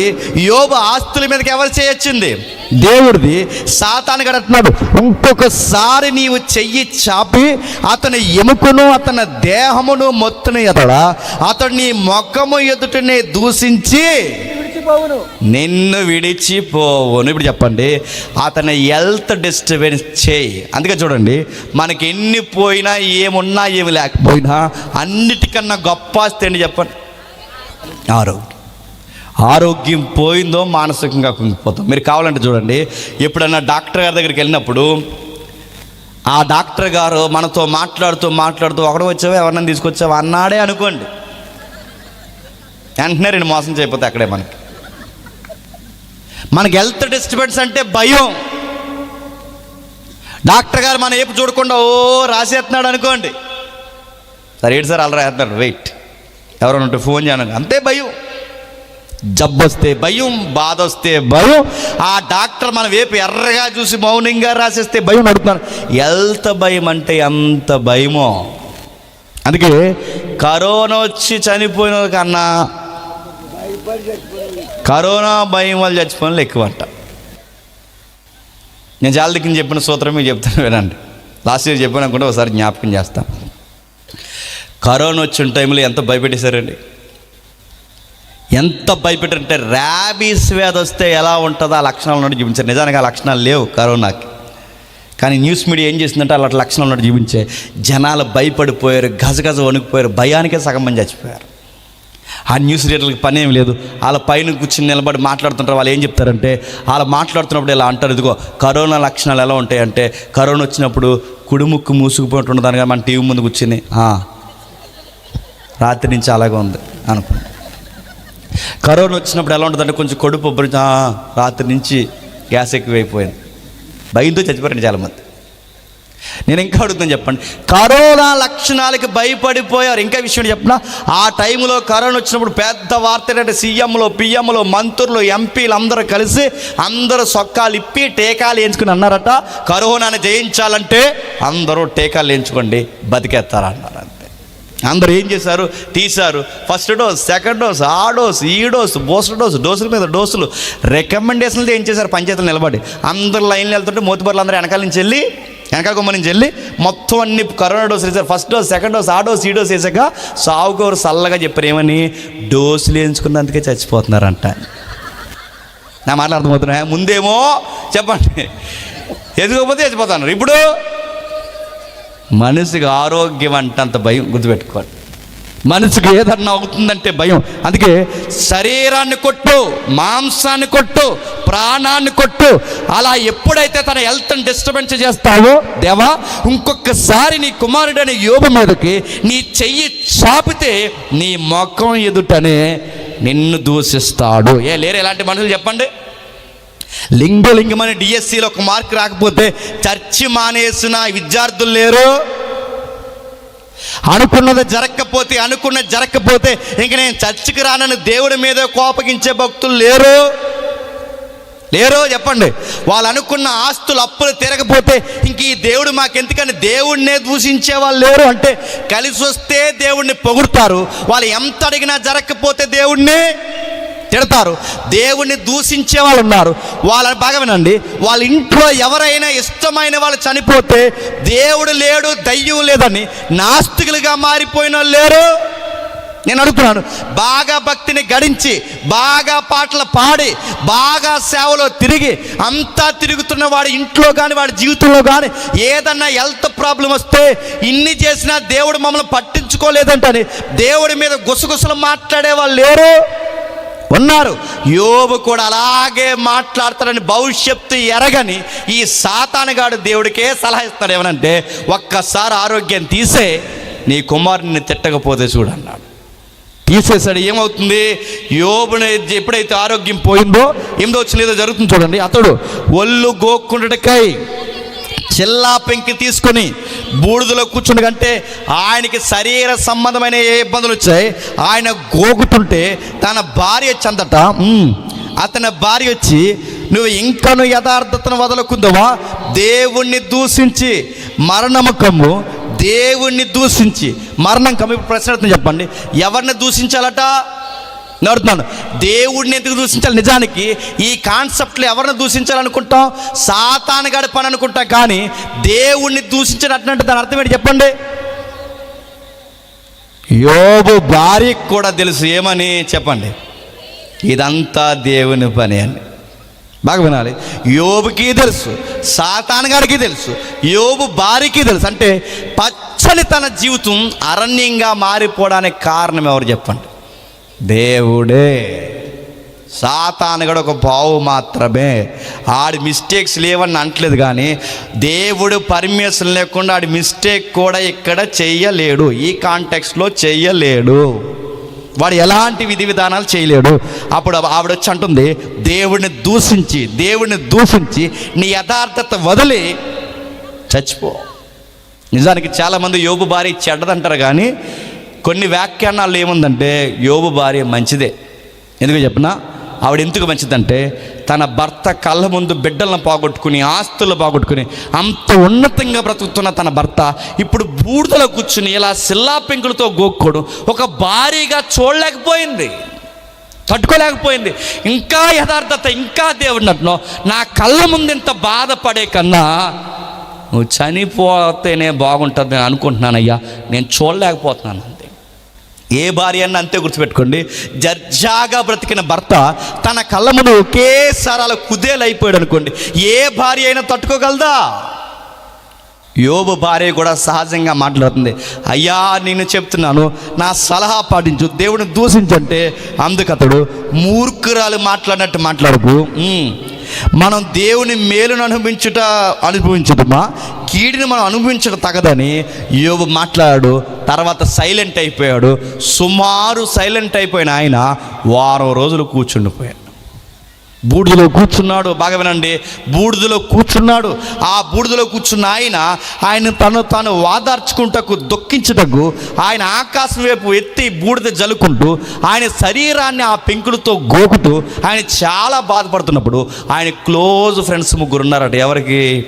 యోబు గారికి. జాగ్రత్తగా వినాలి. 38వ అధ్యాయం అంటే ఏంటో మనకు అర్థం కావాలి అంటే అసలు ముందేం జరిగిందో మనకు తెలియాలి. ఎప్పుడైతే ఆ 3 స్నేహితులు వచ్చారు, 3 స్నేహితులు వచ్చి ఏం చేస్తున్నారు? 10వ వచనంలో తేమానీయుడైన ఎలీఫెజు, సుహీయుడైన బిల్దాదు అని చెబుతూ 12వ వచనంలో వారు వచ్చి దూరం నిలబడి కన్నులెత్తి చూసినప్పుడు యోబుని పోల్చలేక తమ వస్త్రములు చింపుకొని ఆకాశం తట్టు తల మీద ధూళి చల్లుకొని ఎలిగెత్తి ఏడ్చి అతని బాధ అత్యధికంగా ఉండినని గ్రహించి ఎవరునో అతనితో ఒక్క మాటను పలకక రేయిం బగళ్ళు 7 దినములు అతనితో కూడా నేల మీద కూర్చుండరు. ఇప్పుడు బాగోనండి, ఆయన క్లోజ్ ఫ్రెండ్స్ వచ్చారట. ఆ 3 స్నేహితులు వచ్చి మొదలు చేసిన మంచి పని అని చెప్పిన ఒక్క మాట మాట్లాడకుండా ఆయనతో పాటు కూడా కూర్చొని ఏడ్చారట. ఇప్పుడు బాగానండి, వాదార్పు ఇవ్వడం అంటే చెప్పినా పోనీలేరా జరిగింది ఏదో జరిగిందని కాదు. కొన్నిసార్లు వాదార్పు ఏంటంటే ఏడ్చే వాళ్ళతో మనం కూడా కలిసి ఏడిస్తే అలా వాదార్పుగా ఉంటుంది. ఎందుకంటే మన బాధ వాళ్ళకు కూడా అలాగే ఫీల్ అవుతున్నారు, నా బాధ నేను ఒక్కడనే కాదు వీళ్ళు కూడా పడుతున్నారు, ఒక ధైర్యం వాళ్ళకు ఉంటుంది. అందుకే ఆ ప్రాక్టీస్లో వాళ్ళు బాగానే నిలబడ్డారు. యోబుతో పాటు ఏడ్చారు. యోబు బూడిద జల్లుకుంటే ఇలా జల్లుకున్నారు, వీళ్ళు గోనిపట్ట చింపుకున్నారు, ఆకాశం వైపు చేతులు ఎత్తారు, వర్ణించలేకపోయారు. 7 దినాలు ఏడ్చాడు. ఆ ఏడుస్తూ 7 దినాలు కూర్చున్న తర్వాత యోబు మెల్లగా మాట్లాడుతున్నాడు. ఆ యోబు మెల్లగా మాట్లాడుతూ ఏమంటున్నాడంటే ఆ 3వ అధ్యాయం కొన్ని వచనాలు చదివిన త్వరగా ఈ సందర్భం ముగిస్తాను. యోబు మాట్లాడుతూ, నా తల్లి గర్భధారం మూయినందుకు, నా నేత్రములు అది బాధను మరుగు చేయనందుకు నేను పుట్టిన దినము లేకపోవును గాక, అసలు నాకు బర్త్డే లేకపోతే బాగుండు. ఈ అధ్యాయంలో ఉన్న మాట ఏంటో తెలుసా? నేను వెలుగును చూడకపోతే బాగుండు, అంధకారం నా జీవితంలో లేకపోతే బాగుండు, నా జీవితంలో పగల కమ్మకపోతే బాగుండు, అగాధం రాత్రి నా జీవితాన్ని పట్టుకుంటే బాగుండు, మాంసాలు అంటే నెలలు రోజులు నేను చూడకపోతే బాగుండు, రాత్రి నా జీవితంలో లేకపోతే బాగుండు, అంధకారం నా జీవితంలో కలిగితే బాగుండు. ఇలా ప్రతిసారి రోజు లేకపోతే బాగుండు, వెలుగు లేకపోతే బాగుండు, రాత్రి లేకపోతే బాగుండు, నేను పుట్టకపోతే బాగుండు అని బాధపడుతుంటే వెంటనే యోబు స్నేహితులు అన్నారట, నువ్వు అంతెందుకు బాధపడిపోతున్నావు, నీకు విషయం చెప్తున్నా, నువ్వేదో దేవునికి వ్యతిరేకమైన పని చేసావు అన్నారంట. బాగా వినండి, కొంతమంది స్నేహితులు ఉంటారు, వాళ్ళు మనం చాలా క్లోజ్ అనుకుంటాం, కానీ మన ముందు ఒకలా మాట్లాడతారు, వెనక ఒకలా మాట్లాడతారు. అది చాలా నెటోరియస్ యాటిట్యూడ్ కలిగిన వాళ్ళు గుర్తుపెట్టుకోండి. వాళ్ళకి వాదార్చం వచ్చనుకున్నాం, మొదటి స్థానంలో బాగానే ఉన్నారు. సెకండ్ పేజ్లో వాళ్ళు ఏం చేస్తున్నారు తెలుసా? యోబుతో అంత బాధలు ఉన్న యోబుతో, సర్లే యోబు మరలా దేవునికి పడి ఏడుద్దాం, దేవుడు మరలా నీ జీవితాన్ని లేవనెత్తాడు అంటే బాగున్నాను అనకుండా దేవుడికి సపోర్ట్ చేస్తున్నట్టు మాట్లాడు, యోబుకి దేవుడిని యాంటీ చేస్తూ వాళ్ళు అన్న మాట ఏంటంటే, ఇన్ని కష్టాలు వస్తున్నాయంటే నీ 7 కొడుకులు చనిపోయి, కూతుర్లు చనిపోయి, ఆస్తులు పోయి, అన్నీ పోతున్నాయంటే ఒక్క రోజులో నీ స్టోరీ మొత్తం మారిపోయిందంటే నువ్వేదో పాపం చేసేవారు అన్నారంట. బాధల నుండి మనం ఏడుస్తుంటే ఇలా బయటకు వచ్చిన మన చుట్టాల పట్టాల మన స్నేహితులు మన మీద మాట్లాడి చెప్పినా మనం ఏదో పాపం చేసామంటారు. అప్పుడప్పుడు మీరు గుర్తుపెట్టుకోండి, మన ఇంట్లో ఎవరైనా చనిపోయి, మన ఇంట్లో ఎవరికైనా వ్యాధి వచ్చి, మన ఇంట్లో ఎవరికైనా బాధ వచ్చి మనం బాధపడుతుంటే, మన ఇంటికి వచ్చిన వీళ్ళు ఆ మన ప్రియులను పోగొట్టుకుని మనం లోపల ఏడుస్తుంటే, వీళ్ళ టెంట్లలో కూర్చుని టీలు సమోసాలు వీళ్ళ పకోడీలు తినేసి వీళ్ళ బయట మాట్లాడే మాట ఏంటో తెలుసా? ఏదో చేసుంటారు వీళ్ళ దేవుడికి వ్యతిరేకంగా అంటారు. మన టీ తాగేసి మన పొగడి తినేసి ఇలా మాట్లాడే మాటలేవు. అంటే మన ఇంటికి వచ్చి మళ్ళీ మన మీద గుర్తుపెట్టుకోండి, అరే మా ఇంటికి వచ్చావు, మా ఇంట్లో కూర్చున్నావు, నేను పెట్టిన ఆహారం తింటున్నావు, ఆ నోరు ఎలా వచ్చిందంటే ఎప్పుడు గుర్తుపెట్టుకోండి, మనకి బాధలు ఉన్నప్పుడల్లా ప్రతి ఒక్కడు మనకు సలహా ఇస్తాడు, మనం బాగున్నప్పుడల్లా ప్రతి ఒక్కడు మనకు బాగానండి సలహాదారుడు అయిపోతాడు. మీరు గుర్తుపెట్టుకోండి, మనకు బాధలు ఉన్నప్పుడల్లా మన అనీతివంతులు అయిపోతాం. వాళ్ళు మాత్రం చెప్పండి నీతిమంతులు అయిపోతారు. ఎప్పుడు గుర్తుపెట్టుకోండి, బాధలు పడుతున్న ప్రతి ఒక్కడు బాధపడని వాడికి లోకువా. వాడు ఏమనుకుంటాడంటే వీడు ఏదో దేవుడికి వ్యతిరేకమైన పని చేశాడు, అందుకే వీడికి ఇన్ని బాధలు వస్తున్నాయని యోబు గారిని పాయింట్ అవుట్ చేస్తానంట. యోబు ఏమంటున్నాడు, నేను ఏ తప్పు చేయలేదురా, నేను నీతికి పడి చచ్చానురా, నేను ఎవరి డబ్బు దొంగతనం చేయలేదురా, యథార్థంగా బతికానురా, నీతిగా బతికాను అని యోబు ఆర్గ్యుమెంట్ చేస్తున్నాడు. లేదురా, నువ్వు ఏ మిస్టేక్ చేయకపోతే దేవుడు ఎందుకు నీ జీవితంలోకి ఇన్ని కష్టాలు ఇస్తాడు అంటే, ఏమో నాకు తెలియదురా, ఎందుకు నా జీవితంలోకి ఇన్ని కష్టాలు వచ్చాయి నాకు తెలియదు, కానీ దేవుడైతే అనుమతించాడని నమ్ముతున్నాను, దేవుడే అనుమతించి నన్ను పరీక్షిస్తానని నమ్ముతున్నాను. కానీ ఒకటైతే నేను చెప్పగలరా, నేను ఏ పాపం చేయలేదని యోబు, లేదు చేసేవని యోబు స్నేహితులు, నేను ఏమీ చేయలేదని యోబు, చేసేవని వీళ్ళు, చేయలేదని ఈయన, చేశారని వీళ్ళు, చేయలేదని ఈయన, ఈ ఆర్గ్యుమెంట్ మొత్తం 37 అధ్యాయాలు నడిచింది. గుర్తుపెట్టుకోండి, అదే యోబు గ్రంథం. అంటే చేయలేదని ఈయన, చేయలేదని ఈయన, చేశారని వాళ్ళు, ఈ ముగ్గురు సరిపోలేదనగా మళ్ళీ 4వ తయారాడు యోబు మీద ఆర్గ్యుమెంట్ చేయడానికి. ఆడి పేరే ఎలోహో. గుర్తుపెట్టుకోండి, నా మాట్లాడుతున్నాయా? చేయలేదని ముగ్గురు స్నేహితులే బుర్ర తింటుంటే, నేను ఏమీ చేయలేదని ఈ ముగ్గురు స్నేహితులకే సమాధానం చెప్పలేకపోతే ఇంకొక 4వ వాడు వచ్చాడట. ఈడొచ్చి ఏం చేస్తున్నాడు, వీడు కూడా వచ్చి మీ ముగ్గురికి ఏమీ తెలియదు యోబు, నీకు ఏమీ తెలియదు, నేను చెప్తున్నాను యోబు, నువ్వేదో తప్పు చేసావు అన్నాడంట.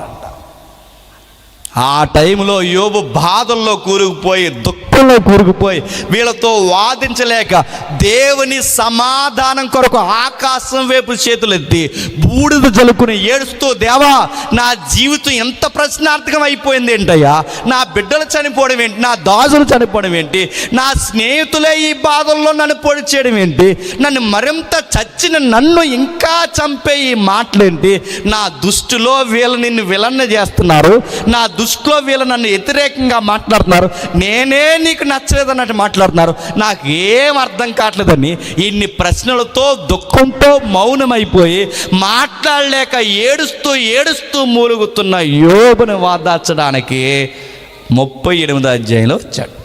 ఎవరు? దేవుడు. వచ్చినోడు ఏమైనా వాదాడుతున్నాడు చూడండి, త్వరగా ముగిద్దాం. 38వ అధ్యాయం మొదటి వచనం, అప్పుడు యెహోవా సుడిగాలి నుండి యోబునకు ఎలాగూ ప్రత్యుత్తరం ఇచ్చిన. ఎక్కడి నుండి? బాగుండండి, ఎక్కడి నుండి? గట్టి చెప్పండి, ఎక్కడి నుండి? నేను అడుగుతున్నాను, యోబుకి సుడిగాలి నుంచి ప్రత్యుత్తరం ఇవ్వడం అనేది సరి అయిన సందర్భమా కాదు అనిపిస్తుంది మనకి. ఎందుకు చెప్పినా, సుడిగాలిలో నుంచి ఏలియాతో మాట్లాడితే పర్లేదు, సుడిగాలిలో నుంచి మోసేతో ఆ పర్వతం మీద మాట్లాడితే పర్లేదు, సుడిగాలిలోంచి ప్రవక్తలతో మాట్లాడితే పర్లేదు, కానీ సుడిగాలిలో నుంచి ఎవరితో మాట్లాడకూడదో తెలుసా? యోబుతో మాట్లాడకూడదు. ఎందుకంటే ఆ సుడిగాలి చూసినప్పుడల్లా యోబుకి ఏం గుర్తొస్తుంది చెప్పండి? తన పిల్లలు గుర్తొస్తారు. ఆ సుడిగాలే తన 7 కొడుకుల్ని చంపేసింది, ఆ సుడిగాలే తన వయసుకు వచ్చిన 3 కూతుర్ని చంపేసింది, ఆ సుడిగాలే తన అన్న కుటుంబాన్ని చంపేసింది, ఆ సుడిగాలే యోబుని దిక్కులేని వాడిని చేసింది. ఇప్పుడు అదే సుడిగాల్లోంచి ఎవరు మాట్లాడుతున్నాడంట? ఇప్పుడు యోబుని వాదార్చడానికి వచ్చాడా, యోబుని మరింత ఏడిపించడానికి దేవుడు వచ్చాడా? ఈ రాత్రి దేవుడు ఏంటో మీకు అర్థం అవుతున్నాడా? ఈయన ఉల్లిపాయలు కొనే దేవుడు కాదు. ఈ దేవుడు ఏంటో మీకు అర్థమవుతుందంటే, మనకి ఏదైతే నచ్చదో, మనకి ఏదైతే గిట్టదో, మనం ఏదైతే తట్టుకోలేమో, మనం ఏదైతే భరించలేమో, అందులో నుంచే దేవుడు ఇంకా నిన్ను చావంచు వరకు పరీక్షిస్తాడు. అదే విశ్వాస జీవితం అంటే. నేను జాన్ పాల్ బ్రదర్కే కాదు, ఆయన చుట్టూ ఉన్న బ్రదర్స్ అందరికీ నేను సలహా ఇస్తున్నాను, విశ్వాసపు మాట ఒకటి జ్ఞాపకం చేస్తున్నాను. గతించిన కాలంలో తన కుమార్తె అధికమైన తీవ్రమైన తనకేదో తీరని బాధ, వయసుకు మించిన బాధలు హాస్పిటల్లో జాయిన్ అయితే చంటి పిల్లడు ఏడుస్తున్నట్టు ఏడుతున్నాడు. ఎందుకు? కూతురి మీద ఉన్న ప్రేమ. నేను అడుగుతున్నాను, మీ కూతురే కాదు, నా కూతురే కాదు, ఎవరికైనా, ఎవరింట్లో అయినా, ఎవరింట్లో అయినా ఏదన్నా జరుగుతుందని గుర్తుపెట్టుకోండి. పంటి బిగువన బాధన దాసి ఎంత దుఃఖం ఉన్నా గుండెల్లో పెట్టి, దేవా ప్రస్తుతం ఎందుకు ఎలా జరుగుతుందో నాకు తెలియదు, కానీ నా వెనకాల ఒకదాని వెనకాల ఒకటి నా ఆరోగ్యం పోతుంది, నాకు అనారోగ్యం తోడవుతుంది, నా కుటుంబంలో సమస్యలు పెరిగిపోతున్నాయి, ప్రస్తుతానికి ఏం జరుగుతుందో నాకు తెలియదు, కానీ ఒక్కటైతే నాకు అర్థమైంది, ఇప్పుడు నా ప్రశ్నలకు నా దగ్గర సమాధానం లేదు, కానీ నువ్వు ఎంతైనాను నమ్మదగిన వాడవనే మాట నీ నోట రావాలని ఆ దేవుడు ఎదురు చూస్తాడు. బాగుంటే ఒకలాగా, బాగోకపోతే ఒకలాగా కాదు. బాగున్నా బాగోకపోయినా, దేవా నీ నీతికి పడి నీ కోసం నేను చస్తానని నాణ్యమైన విత్తనాలు ఆయనకి కావాలి. యోబు నాణ్యంగానే ఉన్నాడు, కానీ యోబులో ఒక పల్చని పొర దేవునికి గిట్టడం లేదు. అందుకే యోబు ఏ సుడిగాలిని చూస్తే ఆయన మరింత దుఃఖపడతాడు, ఏ సుడిగాలుంటే ఆయన మరింత బాధల్లో గురైపోతాడు, ఏ సుడిగాలిని చూస్తే తన కొడుకులు కూతురు గుర్తొస్తాడు, ఆ సుడిగాల్లో నుంచి వచ్చిన. అంతే గుర్తుపెట్టుకోండి, బాధలు ఉంటాయంటే అలాగే ఉంటాయి. నీకు నచ్చకపోయిన ఈ మాట మరొకసారి వినండి. ఎప్పుడో ప్రార్థనలో, దేవా మా బాధలు తీసే ప్రభువా, మా ఇబ్బందులు తీసే ప్రభువా అని చేస్తే ఈ దేవుడు నీకు అర్థం కాలేదు. బాధలు ఉంటాయి, నువ్వు తీయమంటే తీయడు, నువ్వు బల్లగొట్టినా తీయడు. కొంతమంది బల్ల కొట్టి మరీ చేస్తారు ప్రార్థన, మీరు చూసారా? ఇలా కొడతారు బల్లగొట్టి. ఇదిగో నజరేయుడైన యేసు నామమున ఈ వ్యాధి పోవును కాకంటే పోదు, గుర్తుపెట్టుకో. ఇలా బల్లగొట్టంటారు, ఇలా కొట్టి ప్రభువా యేసు నామమున ఈ అప్పు పోవును కాక, బాధ ఇంకా ఎక్కువైపోద్ది ఏమనుకుంటున్నావు. డిమాండ్ చేయకు దేవుడిని అడుగుతున్నాను. నువ్వు బల్ల కొడుతున్నావు, దేనికి కొడుతున్నావు? ఇలా బల్ల కొడు. ప్రభువా కష్టం వచ్చినా, కన్నీరు వచ్చినా నీ నీతికి పడిచేస్తాను, అప్పుడు కొట్టు బల్ల. నీ విశ్వాసం అర్థవంతంగా ఉంటుంది. పోవును గాక, తీయను గాక, గాకేంటి? గాక కాదు, ఇంకా ఉంటుంది. నీకు మాట చెప్తున్నా, శ్రమలు తీ అంటే తీయడు. యోబు జీవితంలో సుడిగాలి తీయడు, ఇబ్బందులు తీయడు. ఈ దేవుడితో వచ్చిందని చెప్తున్నా, నువ్వు ఎక్కడ ఓడిపోతున్నావో, ఎక్కడ ఇబ్బంది పడుతున్నావో అక్కడే నిలబడమంటాడు. ఆ నిలబడి అటు ఇటు చూడక నేరుగా నా వైపు చూడంటాడు. శ్రమలను తీయడు, నడుతున్నాను, శ్రమలను తీయడు, శ్రమలను జయించే శక్తినిస్తాడు. ఇరుకులు తీయడు, ఇరుకులలోనే విశాలత అనుగ్రహిస్తాడు. శ్రమలను తీయడు, శ్రమలు ఉంచుతాడు. ఇరుకులు తీయడు, ఇరుకుల్లోనే ఉంటాడు.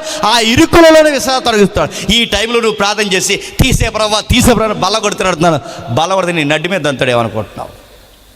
కొన్నిసార్లు నడుతున్నాను. ఇప్పుడు ఈ మధ్యకాలం చెప్పిన మాట మీకు జ్ఞాపకం చేస్తున్నాను, వినండి. ఎవరైనా కలెక్టర్ దగ్గరికి వెళ్ళి ఆ కలెక్టర్ ముందు ఒక లెటర్ పెట్టి, ఆ లెటర్ పెట్టిన తర్వాత నువ్వు ఇలా బల్లగొట్టి, ఏదో నీకు తగాదా, సెంటు నేల కోసం ఏదో తగాదా ఉంటే ఇలా బల్లగొట్టి, ఆ కలెక్టర్ ముందుగా నా లెటర్ పెట్టాను, నా సెంటు కూడా ఉంది, ఆడికి నాకు సరిహద్దు కూడా ఉంది, ఈ లెటర్ పెడుతున్నాను, కలెక్టర్ నువ్వు తీసేని బల్లగొడితే ఆ కలెక్టర్ నేను ఏమంటాడు చెప్పు? లోన కూర్చిపెట్టిండి ఏదమని అంటారు, గుర్తుపెట్టుకోండి. కలెక్టర్ ముందుకు వచ్చి కలెక్టర్ బల్లగొడితే ఊరుకుంటాడా? నీ స్థానిక ఎస్హెచ్ఓ పోలీస్ స్టేషన్లో పిఎస్లు ఎవరైతే ఉన్నారో, ఆ ఎస్హెచ్ఓ స్టేషన్ అధికారి ఎవరైతే ఉన్నారో ఆయన దగ్గర కంప్లైంట్ లెటర్ పెట్టి, ఆ లెటర్ ముందు పెట్టి టేబుల్ మీద ఎస్ఐ గారు, సిఐ గారు, ఇదిగో ఈ లెటర్ తీసుకుని నా మీద ఎవడైతే అభియోగం మోపాడో వాడు మీరు అరెస్ట్ చేయండి, మీరు ఈ కంప్లైంట్ తీసుకుందరు గాక అని ఇలా బల్ల కొడితే ఎస్ఐ గారు ఏమంటారు చెప్పారు? 4 రోజులు లోన కూర్చోపెట్టింది ఏదమని అంటారు, గుర్తుపెట్టుకో. ఒక ఎస్ఐ అయితే మాట్లాడుతున్నప్పుడు బల్ల కొడితే ముందు నిన్ను కొడతారు. ఒక కలెక్టర్తో మాట్లాడుతున్నప్పుడు బల్ల కొడితే ముందు నిన్ను తన్నుతారు. ఒక ఎస్ఐ కలెక్టర్తో మాట్లాడుతున్న ఒళ్ళు దగ్గర పెట్టుకోమంటే వీళ్ళందరికన్నా గొప్ప అధికారి ఎవరు చెప్పండి? దేవుడు. ఆయనతో నీ డిమాండ్ ప్రార్థనలు ఏంటి? నువ్వు ఎలా డిమాండ్ చేస్తున్నావు? నేను అడుగుతున్నాను, ఎలా డిమాండ్ చేస్తున్నావు? తీయును గాక తీయడు, ఇరుకులు ఉంచుతాడు, ఆ ఇరుకుల్లోని విశాలత ఇస్తాడు. శ్రమలు ఉంచుతాడు, శ్రమలను జయించే శక్తినిస్తాడు. యోబు జీవితంలో సుడిగాలి మళ్ళీ చూపిస్తాడు. ఆ సుడిగాల్లో నుంచే యోబుతో దేవుడు మాట్లాడతాడు. అందుకే ఆ సుడిగాల్లోంచి మాట్లాడుతున్నారు చూడండి. మాట్లాడితే ఏమంటాడు? జ్ఞానము లేని మాటలు చెప్పి ఆలోచన చెరుపుచున్నా వీడెవడో. మళ్ళీ ప్రశ్న, జ్ఞానము లేని మాటలు చెప్పి ఆలోచన జరుపుచున్న వీడెవడో. మళ్ళీ మన ప్రశ్న, ఇంతకీ యోబుకి జ్ఞానము లేని మాటలు చెప్పి ఆలోచన చెరుపుతున్న వీడెవడని ఎవరు గూర్చి దేవుడు అడుగుతున్నాడు? ఇంతకీ ఆడెవడు? నా మాట్లాడుతుందా?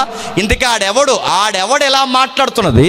ఆ యోబు యొక్క జ్ఞానాన్ని, యోబు యొక్క విశ్వాసాన్ని, యోబు దృష్టిలో దేవుణ్ణి విలన్గా చేస్తున్న వీడెవడు ఇంతకీ వీడి జ్ఞానిగా చెప్పుకుని నీకు జ్ఞానం లేని మాటలు చెప్తున్నా వీడెవడని యోబుని అడుగుతున్నాడంటే, ఇంతకీ ఆడెవడో ఒక్కసారి 36వ అధ్యాయం రండి. 36వ అధ్యాయం మీరు ఇంటికి వెళ్ళిన తర్వాత 32వ అధ్యాయం కూడా చదవండి. 36వ అధ్యాయం మొదటి వచనం.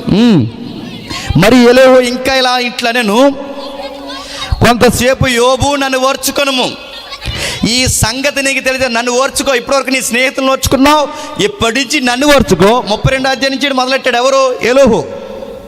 నన్ను ఓర్చుకో, అనగా దేవుని పక్షముగా నేను ఇంకను. ఎవరి పక్షంగా అంటే ఎలోహు దేవుడి పక్షమే, యోబు స్నేహితులు దేవుడి పక్షమే. మరి యోబు నడుతున్నాను, దేవుడికి విరోధం ఎవరన్నమాట చెప్పండి. నలుగురు ఆర్గ్యుమెంట్ ఎవరు చెప్పండి? యోబు బాగా అంటే యోబు ముగ్గురు స్నేహితులు దేవుని పక్షమే, ఈడు కూడా దేవుని పక్షమే. మరి యోబు ఎవరికి విరోధి?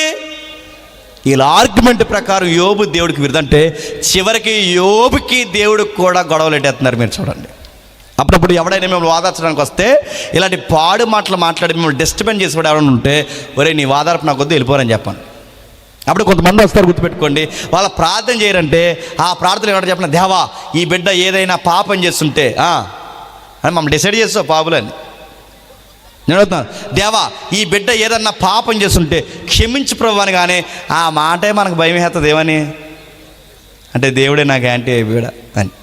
గుర్తుపెట్టుకోండి, కొంతమందికి వాదార్చం వచ్చినట్టు కనబడతారు, పెద్ద మనుషుల్లా కనబడతారు, కానీ వాళ్ళ ఆధ్యాత్మిక మాటలు అనుకున్న మాటలు అమాయకులైన విశ్వాసం మరింత భయంలోనికి నెట్టేస్తాయి. చేతనైతే ఏడ్చేవాడితో కలిసి ఏడవండి, చేతనైతే భుజాల మీద చెయ్యండి, చేతనైతే ఒక మాట చెప్పండి, అరే సర్లేరా దేవుడు మళ్ళీ నేను లేవనెత్తాడు, ఏం బాధపడకరా, మన దేవుడు నమ్మదగిన వాడని చెప్పండి. అలా కాకుండా నువ్వేదో చేస్తుంటావరా అంటే ఆడు సూసైడ్ చేసుకుని చచ్చిపోతారు. గుర్తుపెట్టుకోండి, మీరు చెప్పకండి, అడుగుతున్నాను. అలాంటి మాటలు మాట్లాడకండి.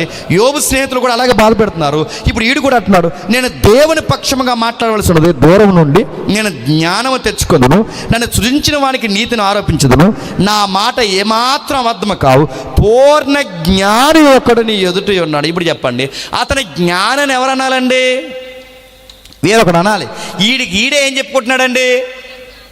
చూసారా, యోబు నీ ముందు నిలబడినాడు. ఎవడనుకుంటున్నావు? నేను దూరాన పోయి పిహెచ్డీ చేసి వచ్చాను, నేను మాట్లాడుతున్న మాటలు చాలా ఉన్నతమైన మాటలు, నా మాటలు జ్ఞానయుక్తమైన మాటలు, నీతో మాట్లాడుతున్నాడు పిల్లోడు అనుకోకు, నీతో మాట్లాడుతున్నాడు ఎవడంటే ఒక జ్ఞాని మాట్లాడితే ఇది జ్ఞానం అనుకుని ఈ జ్ఞానం లేని మాటలు చెప్పి ఎవరిని చరిస్తున్నాడు చెప్పండి. అందుకే దేవుడు ఎన్నవలే అన్నాడు, జ్ఞానం లేని మాటలు చెప్పి నీ ఆలోచన జరుపుచున్నా వీడెవడు? యోబు ముగ్గురు స్నేహితులు మాట్లాడితే కృంగిపోతావా? యోబు ఈడెవడో కొత్త కుర్రగాడు వచ్చి మాట్లాడితే కృంగిపోతావు. యోబు నీ భార్య ఏదంటే కృంగిపోతావా? యోబు నేను మళ్ళీ చెప్తున్నాను, యోబు నీ పిల్లలు చనిపోతే కృంగిపోతావా? యోబు నీ ఆరోగ్యం పోతే కృంగిపోతావు. యోబు నేను పుట్టకపోతే బాగుండంటావు. యోబు దినం చూడకపోతే బాగుండంటావు. యోబు నీకు చెప్తున్నాను, యోబు లే, పౌరుషం తెచ్చుకొని నీ నడుము బిగించుకొని నేను నీకు ప్రశ్నలు వేయదును, దానిని నాకు తెలియ చెప్పులే. ఇప్పుడు చెప్తున్నాను, యోబుకే కాదు మీ అందరికీ మనందరికీ చెప్తున్నాను, ఏదన్నా బాధ వస్తే రానివ్వండి, శ్రమ దినమున కుంగామో బైబిల్ చెప్పింది, చేతగానోళ్ళు అవుతాం, భయపడ్డావో భయమే నిన్ను సగం చంపేస్తుంది. రానే అడుగుతున్నా, జబ్బా రానే, అప్ప రానే, శత్రువా అరనే, వీళ్ళందరూ ఒకటయ్యారు అవనే నడుతున్నా, ఏదన్నా జరగనే నడుతున్నా, రాజకీయ ఏదన్నా అవనే, ఈ ప్రభుత్వాలు మనకి ఏదన్నా జరగనే, అధికారుల రానే, ఏదేమైనా గుర్తుపెట్టుకోండి, ఏది ఉన్నా చేస్తాం, లేకపోయినా చేస్తాం. ఈ మధ్యలో భయపడి సావడం దేనికి? పౌరుషం తెచ్చుకొని లేచి నిలబడి యోబు. యోబుకే కదా నీకు నాకు చెప్తున్నాడు, జబ్బు వస్తే ఎందుకు కృంగుతున్నావు, పిల్లలు చనిపోతే ఎందుకు కృంగుతున్నావు, ఈ నలుగురు కలిసి నీ మీద ఆర్గ్యుమెంట్ చేస్తే ఎందుకు కృంగిపోతున్నావు? పౌరుషం లేదా? లే, నీ నడుము బిగించుకొని నేను అడుగుతున్న ప్రశ్న అటెన్షన్లోకి రా, నీ కొన్ని ప్రశ్నలు వేస్తాను. ఆ ప్రశ్నలు ఏంటంటే ఇక 7 పాపే, ఆ 7 పాపే ప్రశ్నలు ఏంటంటే భూమి ఎప్పుడు పుట్టిందో చెప్పు. నక్షత్రాలు ఎప్పుడు పుట్టాయో చెప్పు, సముద్రం ఎప్పుడు పుట్టిందో చెప్పు, దానికి సరిహద్దులు ఎప్పుడు వేసానో చెప్పు, వెలుగు ఎప్పుడు పుట్టిందో చెప్పు, అంధకారం ఎప్పుడు పుట్టిందో చెప్పు, వెలుగుకి మూలం ఎప్పుడు పుట్టిందో చెప్పు, ఇంకా అడుగుతున్నాను గాఢాంధకారం దాని పొత్తుగుట్టతో ఎప్పుడు చుట్టానో చెప్పు, అరుణోదయం ఎప్పుడు వచ్చిందో చెప్పు, ఇవన్నీ ఎప్పుడు వచ్చాయో చెప్పు అంటే యోబు ఏం చెప్తాడు యోబుకి తెలియడానికి?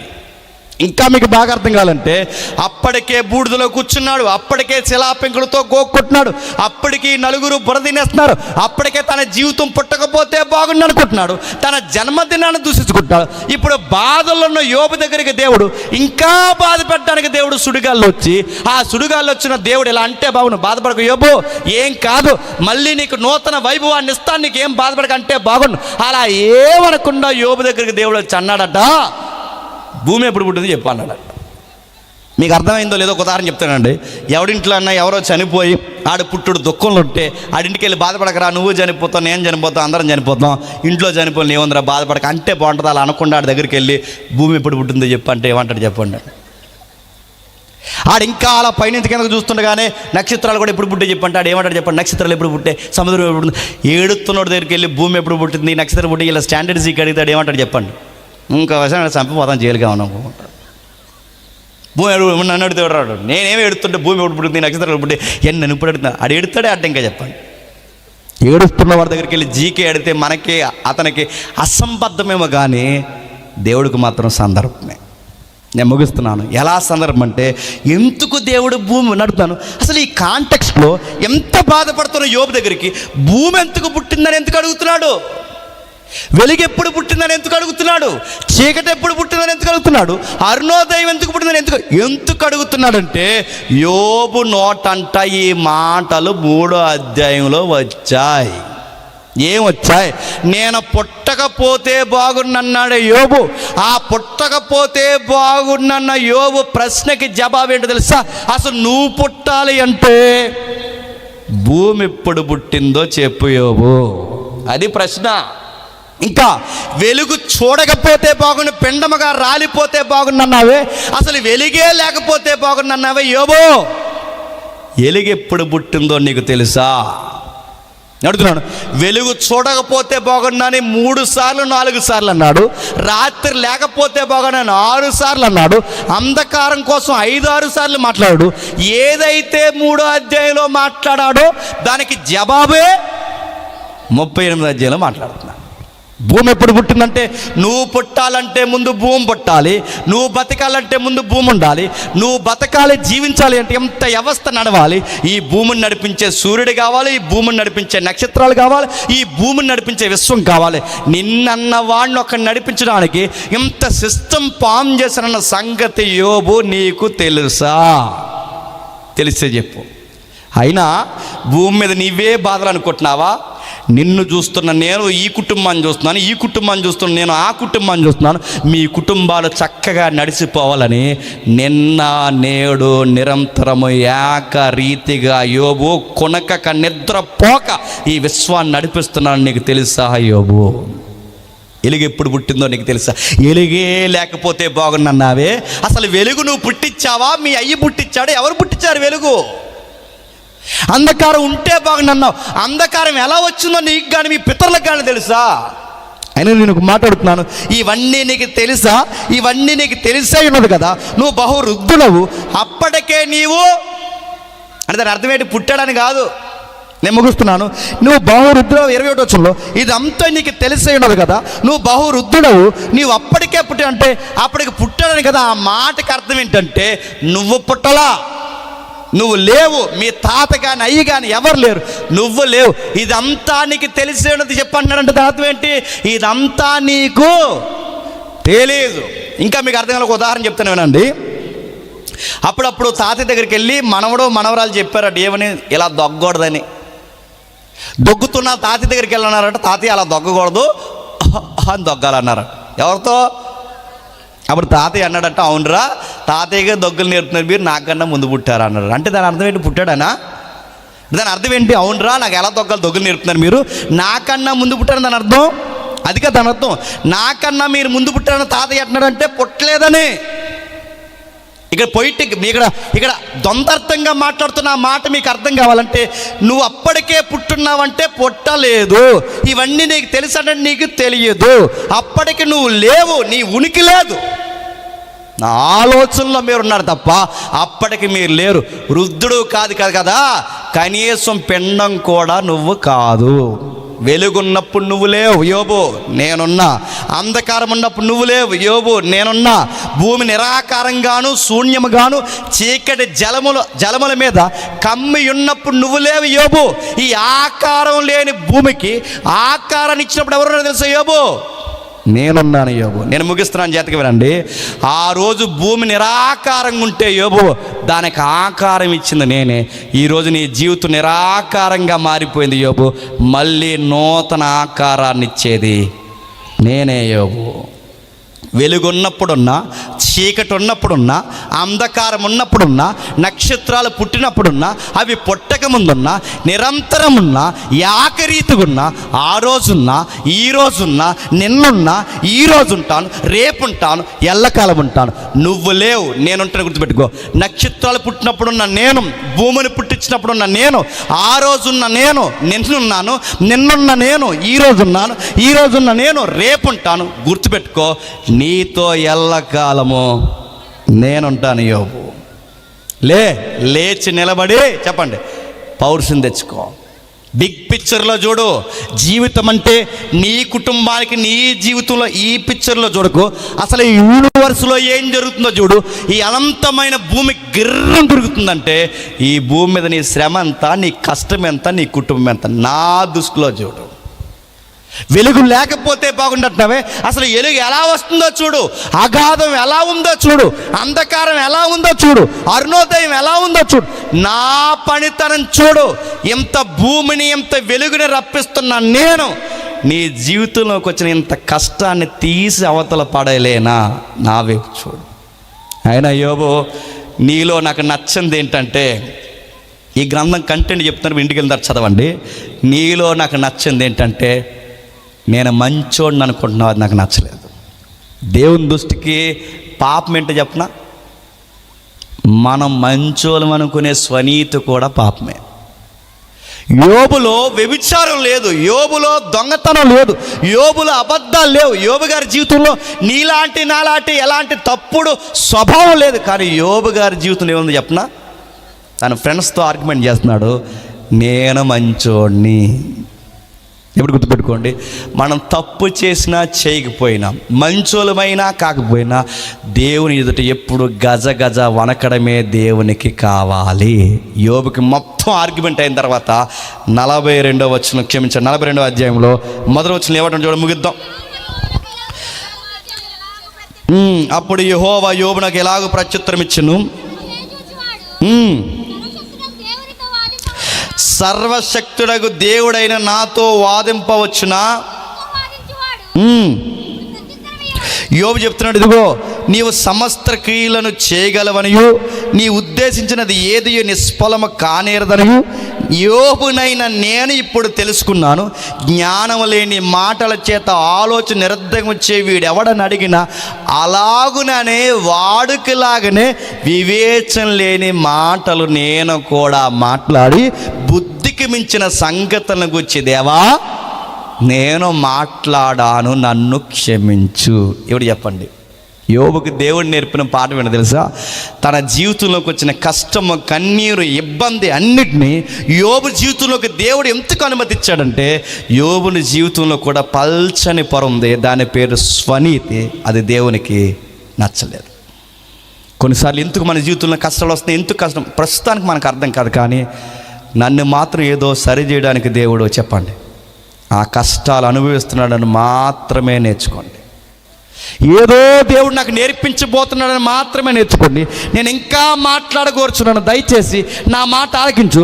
ఒక సంగతి నేను అడుగుతాను, నాకు తెలియచే. నేను వినిన దాని గురించి వార్త నేను వింటిని, అయితే ప్రభువా నేను కన్నులారా నేను చూస్తున్నాను, నేను ఒక విషయం అర్థమవుతున్నాను ప్రభువా. మా ఫ్రెండ్స్ ఎవరైతున్నారో, నా స్నేహితులు ఎవరైతున్నారో వాళ్ళందరి పక్షాన కూడా వాళ్ళని నేను ప్రేమిస్తున్నాను. వాళ్ళ పాపాలు నా పాపాలు క్షమించే ప్రభువా. ఒప్పుకుంటున్నాడు చూడండి. ఇప్పుడు నా బిడ్డలు ఎందుకు చనిపోయారని డిప్రెషన్లో మాట్లాడలేదు, నా ఆరోగ్యం ఎందుకు పోయిందని డిప్రెషన్లో మాట్లాడలేదు, నా శ్రమల్లో నేను ఎలా పడితే అలా మాట్లాడేశాను, నన్ను చెప్పండి క్షమించు ప్రభువా. అందుకే బాగున్నప్పుడు దేవుణ్ణి ఎంతగా స్తుతిస్తామో చెప్పండి, బాలేనప్పుడు కూడా అంతగా స్తుతించాలని నేర్పించే గ్రంథమే యోబు గ్రంథం. మనకు అన్నీ బాగున్నప్పుడు దేవుడు గొప్పోడని ఎలాగంటామో, మనకు అన్నీ పోయినప్పుడు కూడా దేవుడు నమ్మదగిన వాడని అనడమే యోబు గ్రంథం. గుర్తుపెట్టుకోండి. నేను ముగిస్తున్నాను. ఇది చివరగా యోబు జీవితం మనకి ఇన్ని పాఠాలు నేర్పిస్తే, యోబైన అక్కడక్కడ దేవుడిని కొంచెం ఆయాసకరమైన మాటలు మాట్లాడాడు, కానీ యోబు జీవితంలో సగ జీవితం బాగుంది, సగ జీవితం కష్టమైంది, సగ జీవితం పూర్తిగా బాగుపడిపోయింది. కానీ శరీరధారి అయి ఉన్న దినముల్లో ఒక వ్యక్తి భూమి మీద జీవించాడు. ఆయన పేరు ప్రభు అయిన యేసుక్రీస్తు. యోబు కొంతకాలమే బాధపడ్డాడు, కానీ ప్రభు అయిన యేసుక్రీస్తు వారు శరీరధారి అయి ఉన్న దినముల్లో మహారోదనతోనూ కన్నీళ్లతోనూ ఆయన ఎంతో వేదన పడినాను. తన తండ్రిని ఎక్కడ గుసగుసలు మాట్లాడకుండా, ఎక్కడ తప్పుడు మాటలు మాట్లాడకుండా, ఆ శ్రమల్లోనే మరింత విధేయత చూపిస్తూ ఏం చేశాడు చెప్పండి, తన దేవునికి తనను తాను మరణంలో అప్పగించుకున్నాడు.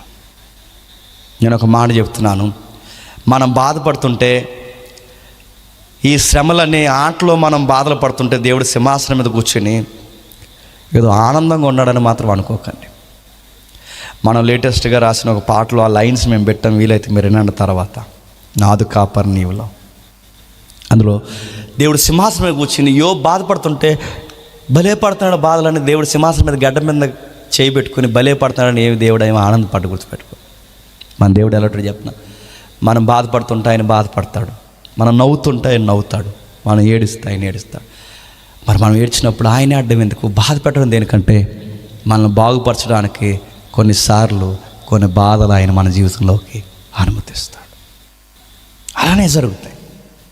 అది ఎట్లా అంటే నాకు అర్థం కావట్లేదంటే, కొన్నిసార్లు మనం కుదురులేని పనులు చేస్తాం, అన్నీ బాగుంటాయి. గుర్తుపెట్టుకోండి, చేయవా?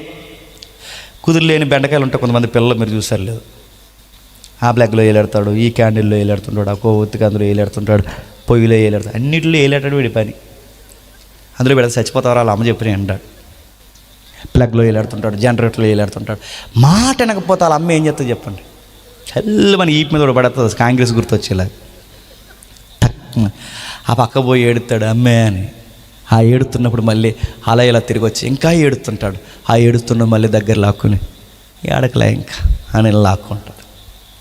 ఆడు ఇంకా ఏడిపోతుంటే మళ్ళీ ఆడిని చూసి ఇలా చేరుతూ తుడుచుకుని ఇంకెప్పుడు అలా చేయగరా అని ఏడుతున్నాడు. ఇప్పుడు ఆవిడ దగ్గరికి మనం సీరియస్గా వెళ్ళి ఎందుకు ఏడుతున్నావు, ఎందుకు కొట్టావు, కొట్టడం దేనికి, ఆడడం దేనికి అని అడిగితే అలా అమ్మ దగ్గర ఒక ఆన్సర్ ఉంటుంది. నేను ఎందుకు ఏడుతున్నానంటే ఆడు ఏడుతున్నాను. మరి ఎందుకు కొట్టావు అని అడిగితే ఆవిడ ఒక మాట చెప్తాడు, నేను ఆడిని కొట్టకపోతే ఆడెక్కడ పడితే అక్కడ ఏలు పడతాడు, ప్రాణం పోతుంది, అందుకు కొట్టాను. ఇప్పుడు నేను ఎందుకు ఏడుస్తున్నానంటే ఆడు ఏడుస్తున్నాడు కాబట్టి ఏడుస్తున్నాను. దేవుని ప్రేమ కూడా అంతే, గుర్తుపెట్టుకో. కొట్టేది ఆయనే, ఆ కొట్టిన తర్వాత ఏడుస్తుంటే మళ్ళీ మనం పట్టుకుని ఏడ్చేది కూడా ఆయనే. మరి ఎందుకు కొట్టా ప్రభు అంటే, మనల్ని కొట్టకపోతే ఆ పనులు మనల్ని సరాసరి ఎక్కడ తీసుకెళ్తా చెప్పిన, నరకాన్ని తీసుకెళ్ళి అందుకు కొడతాడు ఆయన. కొన్నిసార్లు మనకు అర్థం, వ్యాధి ఎందుకు వచ్చిందో మనకు అర్థం కాదు, బాధ ఎందుకు వచ్చిందో మనకు అర్థం కాదు, కానీ ప్రస్తుతానికి మనకు అర్థం కాదు. కానీ ఆ తర్వాత కొన్ని సంవత్సరాలు మనకు అర్థమవుతుంది, అది రాకపోతే ఏమైపోతారని. అప్పుడు దేవుడి ప్రేమ నీకు అర్థమైతే చేతులు ఎత్తి దేవుని చూస్తావు, దేవా ఇది రావడం నాకు ఎంతైనాను మంచిగా జరిగింది ప్రభు. యోబు జీవితంలో కష్టాలు రావడం మంచిదే. ఆ తర్వాత మీరు అధ్యాయం ముగించే ముందు చూడండి, మునుపటి దానికన్నా చెప్పండి అధికమైన ఆశీర్వాదాలు యోబు జీవితంలోకి వచ్చినంట. కానీ ఈ టైంలో మనం చేయాల్సిందే చెప్తున్నా, అలా ఓపికగా ఉండాలి. ఏం జరిగిపోయినా అలా ఉండాలి. మాకేది గెలవద్దని దేవుడిని కంప్లైంట్ చేయకండి, అలా ఓపిక ఉండాలి. దేవుడు మన దగ్గర చూసేది ఒకటే, ఓపికగా ఉండండి. ఏది జరిగినా ఓపిక ఉండండి. కరువైనా, ఖడ్గమైన, హింస అయినా, పౌలు గారు అన్నారుగా, ఏదొచ్చినా దేవుని ప్రేమకు దూరం జరగకండి. అలా ఓపిక ఉండండి. తగిన సమయమందు తన బలమైన హస్తముల కింద అణిగిమణిగి ఉన్న మనల్ని ఆయనే టైం వచ్చినప్పుడు చెప్పండి లేవని. ఈ టైంలో కామెంటరీలు చేయకండి, ఎవరి కామెంటరీలు వినకండి, ఎక్కడా కృంగిపోకండి. నా దేవుడు నన్ను రక్షించినను రక్షించకపోయినాను ఆయన గొప్ప దేవుడని. యెరెమీయా మాట్లాడాడే, చుట్టూ నెత్తురు కారిపోతుంటే మోకాళ్ళు వేసే, దేవా నా చుట్టూ ఎంత నెత్తురు కారిపోతున్నా నువ్వు నమ్మదగిన వాడని యెరెమీయా ఎలా అయితే అన్నాడో, అలాంటి విశ్వాసం మనం కూడా నాటితే ఈరోజు బాగుపోవచ్చు, రేపు పోవచ్చు, కానీ కొన్ని సంవత్సరాలు అవచ్చు, కానీ ఒక రోజు మాత్రం గుర్తుపెట్టుకోండి, మనం నమ్మదగిన దేవుడు ఖచ్చితంగా మనకి ఎక్కడ ఓడిపోయాం, ఎక్కడ బాధలు ఉన్నామో అక్కడే మళ్ళీ జయించే శక్తిని మనకు అనుగ్రహిస్తాడు. ఈ టైంలో మనం చేయాల్సిన పని ఏంటంటే ఓపికగా ఎదురు చూడాలి. అప్పులు వచ్చాయని గోదావరి దగ్గర పరిగెట్టకండి, బాధలు వచ్చాయని ఇంట్లోంచి వెళ్ళిపోకండి, భార్య ఏదో అందని చెప్పి విడాకులకి మీరు పట్టాలు రాయకండి, భర్త ఏదో అన్నాడని అత్త ఏదో అందని ఇల్లుదులు వెళ్ళిపోకండి. భరించండి. క్రైస్తవులు అంటేనే శ్రమ అనుభవించడానికి, భరించడానికి పిలవడం. ఓపికతో ఉండండి, వండండి. అన్ని నోరులే మళ్ళీ జేకొడతాయి, అన్నవారే మనకు ప్రైజ్లాడి చెప్తారు, మళ్ళీ ఏడిపించిన వారే మన ఆశీర్వాదం చూసి సిగ్గుపడతారు. అప్పటి వరకు మనం చేయాల్సిన పని ఉంటే ఓపిక ఉండి, ఎవడెన్నన్నా అన్నివ్వండి, మళ్ళీ అధిక ఉత్సాహంతో దేవుడిని జీవితాన్ని ఆశీర్వాదకరంగా మార్చునుగాక. ఆమేన్, ఆమేన్, ఆమేన్.